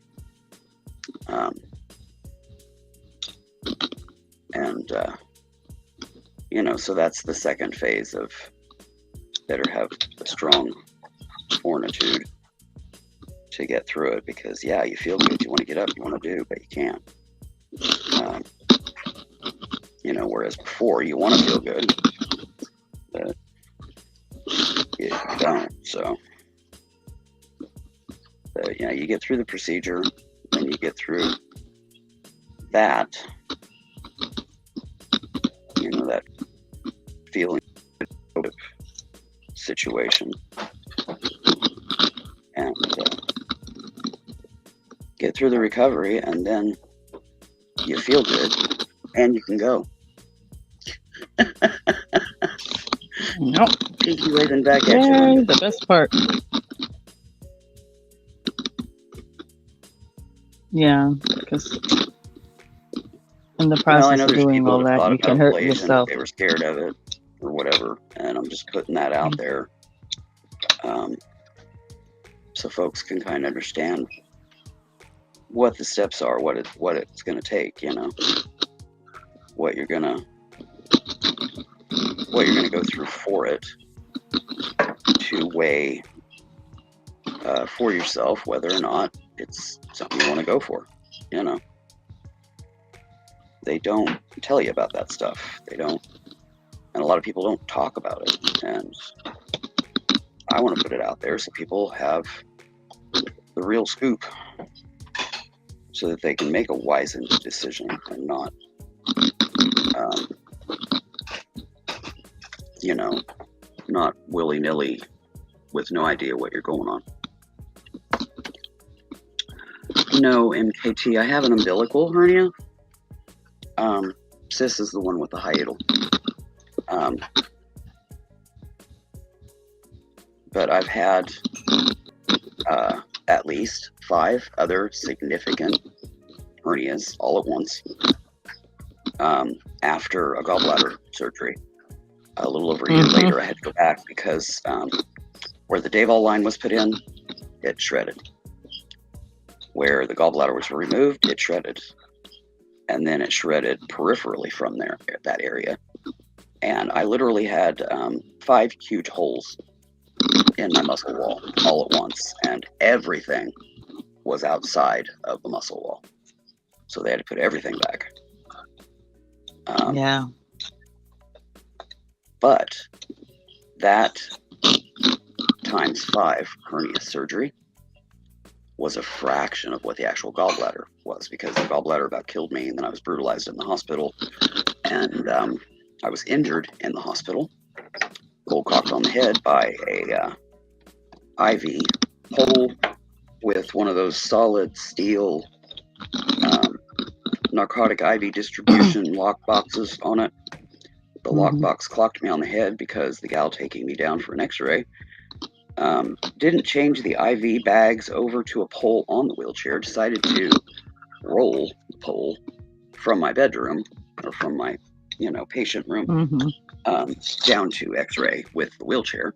And it caught on the elevator door and swing back and then swing forward and clock me on the head. And I saw stars. And she didn't bother to report it, write up a report or anything like that. Needless to say, she was not working with patients anymore. I was in 4 wards. Let's see, 1, 2, 3. 4 wards with returning back to 1 of them. So 5 ward changes, 6 if you include moving out of ICU, in 8 days because of issues. It was a significant enough event that they brought in out of town, quote unquote, headhunters to go through that hospital when I got done. It was that significant. So a 5-time massive hernia repair operation was nothing compared to the gallbladder that happened a year before.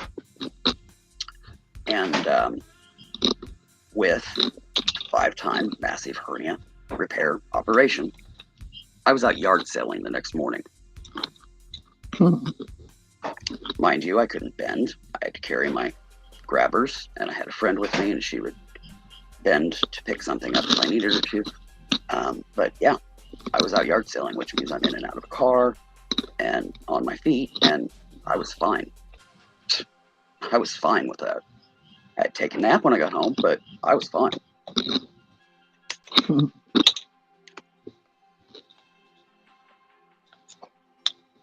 But they don't see the need to repair this hernia at this time because nothing's coming out, and there's a little blob of fat in it that's kind of corking it, and that hasn't moved.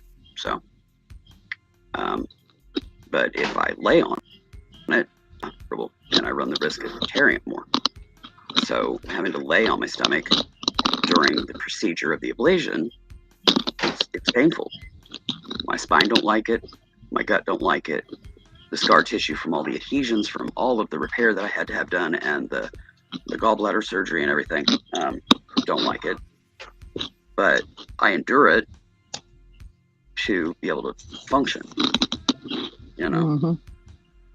So, yeah, a half an hour couple of times to do the right side and the left side, blah, blah, blah,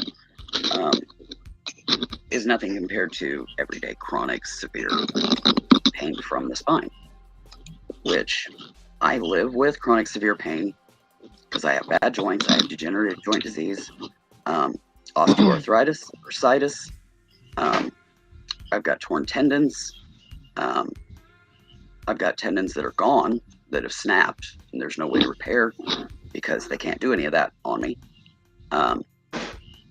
So I live with significant pain every day anyways, and the spinal pain just kind of puts me over the edge of tolerance.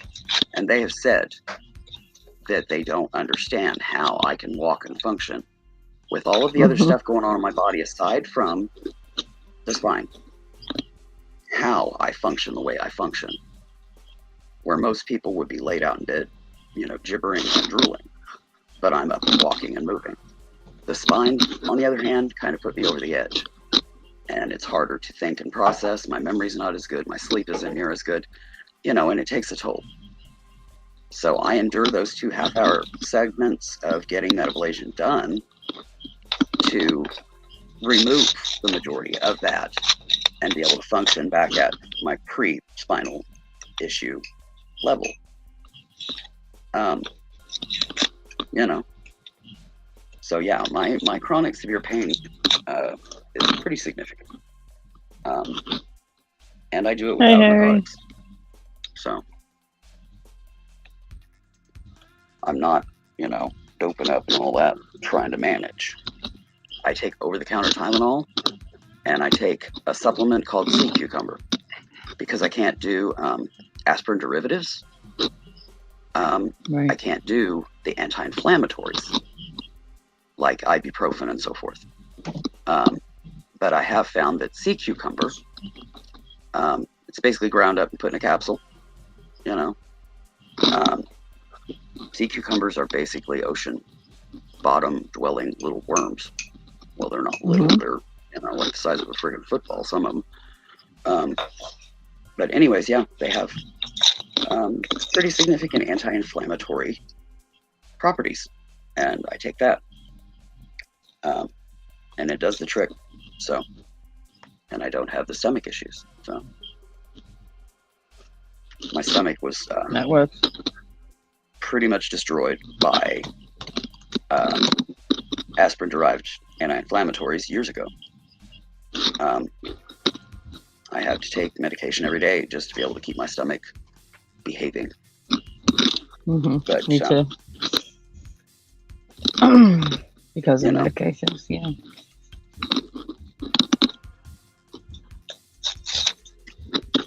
Harry, Dagu, I'm not. Harry is asking what you're doing, Stacey. What you making? Oh, I'm just working on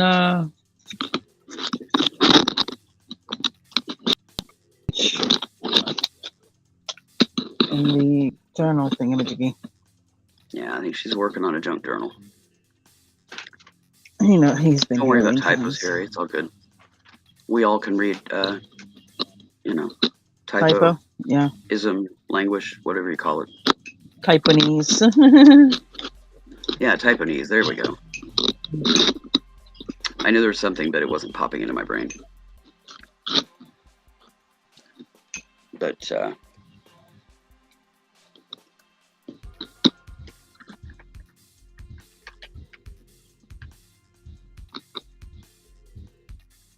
yeah, I've had a lot of different procedures and stuff done to my body, trying to keep it going. My body is very much like Humpty Dumpty, where he falls off the wall and they got to put him back together again. Yeah, I'm held together with, you know, baling wire and a prayer, trying to stay mobile. And I've had a lot of stuff done. If anybody ever wants to know the real about anything, I've asked, because I'm more than willing to share it, just so people can understand and know what to expect, the true reality of it, not what they put on paper in their little doohickeys that the doctors give you. Because yeah, that's about as rose-colored glasses as it gets. That way, I don't know. You put that kind of information out there, and people can make a more wizened decision. I think if they know the real of it, not the spiel. Well, sometimes people they think, I'll put it that way, people are, if they knew all the real, they would be fearful of getting something that may help them, Yeah. So they try not to scare people so much by putting every single grimy little detail out. They put out what they I get that.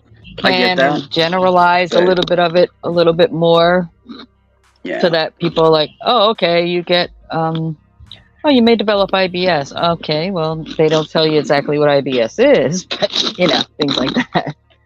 Yeah, I know. I've never been one of those people. I've always wanted to know, and if a doctor hides something from me when they have agreed that they will keep me fully informed, they are not my doctor anymore, because, I'm not going to trust them ever again. Hey, Hawaii. Or, wait, let me think. Huawei. Oh, Huawei. Okay. I was trying to remember it on my own, but... Oh, sorry. Didn't hear you until I already started saying it. It was done. Y'all know that I murder words and names sometimes. Big fancy words out of the dictionary I can usually pronounce, but a name? Oh, Lord. It gets interesting.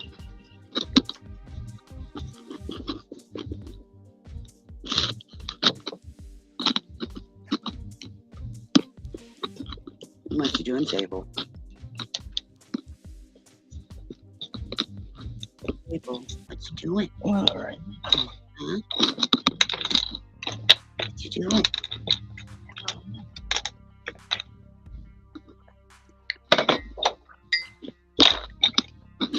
It's like, Ma, you're looking right at me. You can see what I'm doing.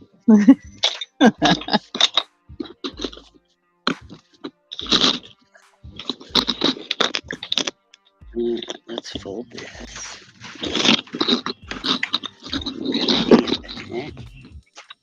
Just a little. My hair's going to must be sound effects, folks.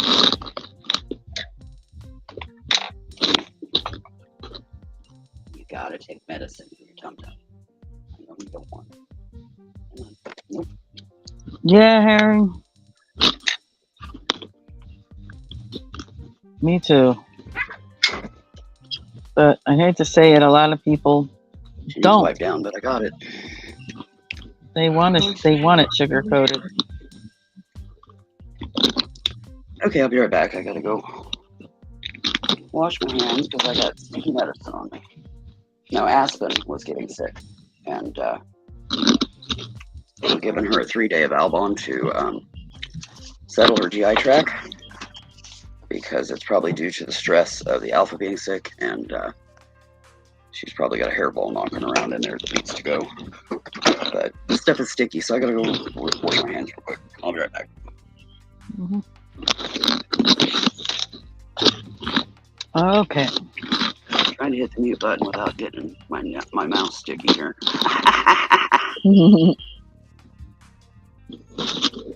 All right, today.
No.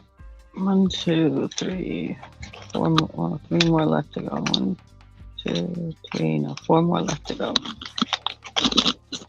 And then this will be done. They're called belly bands. Okay, so flip through cover.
Okay, I'm back.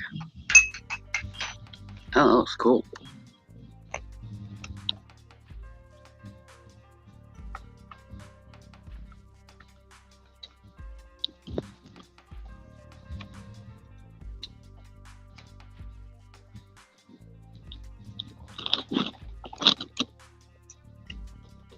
If you're talking, Stace, we're not hearing you. I don't know if you're muted or what. Not talking. Oh, okay. Oh, that little envelope's adorable.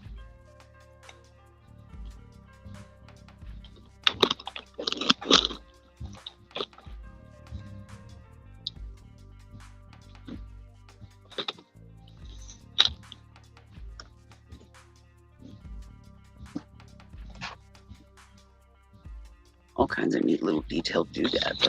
That's awesome.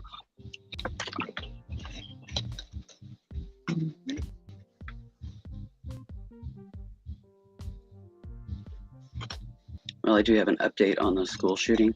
It was 3 children and 3 adults, total of 6 dead. 7 if you include the shooter, who was a 28-year-old female. So this was a female. Don't know any other details at this point, but that's what's out there. This happened to pop the news on, and it's scrolling on the screen. You know, because initially I was wondering, you know, is it a kid? Is it an adult? You know, but nope, it was an adult, female, and the shooter was killed by police. So to stop the cycle, but yeah, initially it came out as 3 children dead, but there's also 3 adults. So prayers for them and theirs going through that. It's got to be a terrifying scene right now.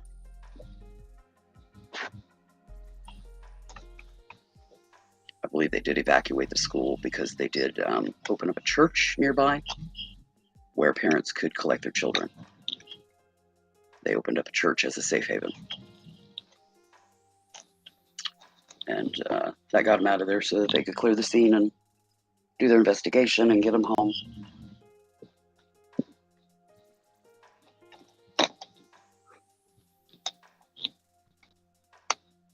Ooh, I like that one. Witch's Brew.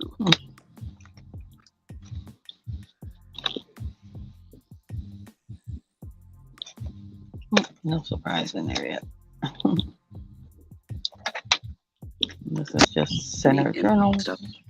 I'm trying to think of something on a 2-page spread that I'm thinking of doing, but the center of the book. So.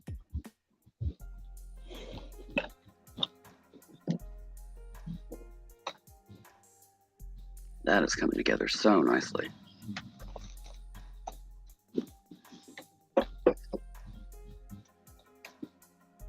I have got absolutely thousands of clip art digitally saved on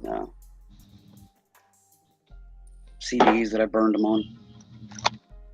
And I've got all my paper craft stuff together. Which, yep, you were right. And a lot more than I thought I did. Mm-hmm.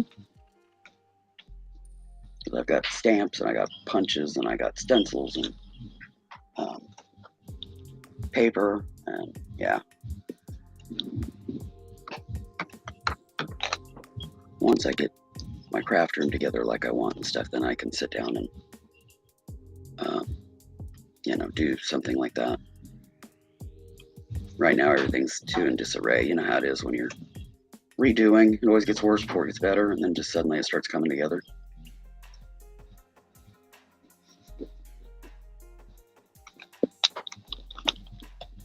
Yep. Oh. Uh-oh. Catastrophe. Where is it? Something run away from you? No. Something stuck that shouldn't have stuck somewhere. Oh, way down It there. could have ended up on a different page, maybe. Ah, there it is. Got it. Nope, got it. No, it literally stuck. That happens. Gotta let that glue or what have you dry and cure good before you. Because, yeah, otherwise it can grab a hold of stuff.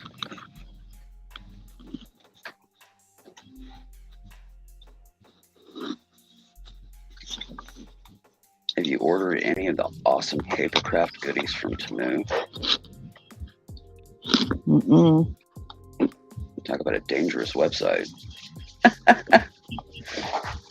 I'd put in an order And then we're back to what I did today. last night, early this morning, whatever. It's all household stuff for the most part, so I'll wait until after I get paid first of the month, and then I can order me some of the paper craft stuff I want to get. I agree, Harry. There's too many out there right now that Okay. I don't know. It's all about them. If you look at the world as a whole, it's just all about them. And if it ain't what they want it to be, then they're going to make it happen, no matter what they do and who they hurt. And yeah, that mentality is it's not a good thing. It really isn't. People need to be watching out for each other and have the humanity and be humane and help each other along instead of, it's all about me, If you ain't doing what I'm doing, what I want done, then, I'm just going to destroy it, People need to just stop that, man, that thought process, because nothing good comes from it. They don't get what they want, and they harm a bunch of other people. What is the point in that? Mm-hmm. It's just nuts. Yep. Okay, well, I'm going to call this one. Relax Do what, before I honey? relax with some bingo. I'm going to call this relax before I relax with some bingo. Oh, okay. Get something to eat, Yeah. all that good stuff before bingo. Yep. Bingo, bango, bongo. All right, folks. Well, I want to thank everyone who came in. I want to thank everyone who hung out. I want to thank those just in the future. Please like, comment, subscribe. But most importantly, please enjoy the rest. Bye, everyone. See you, bingo.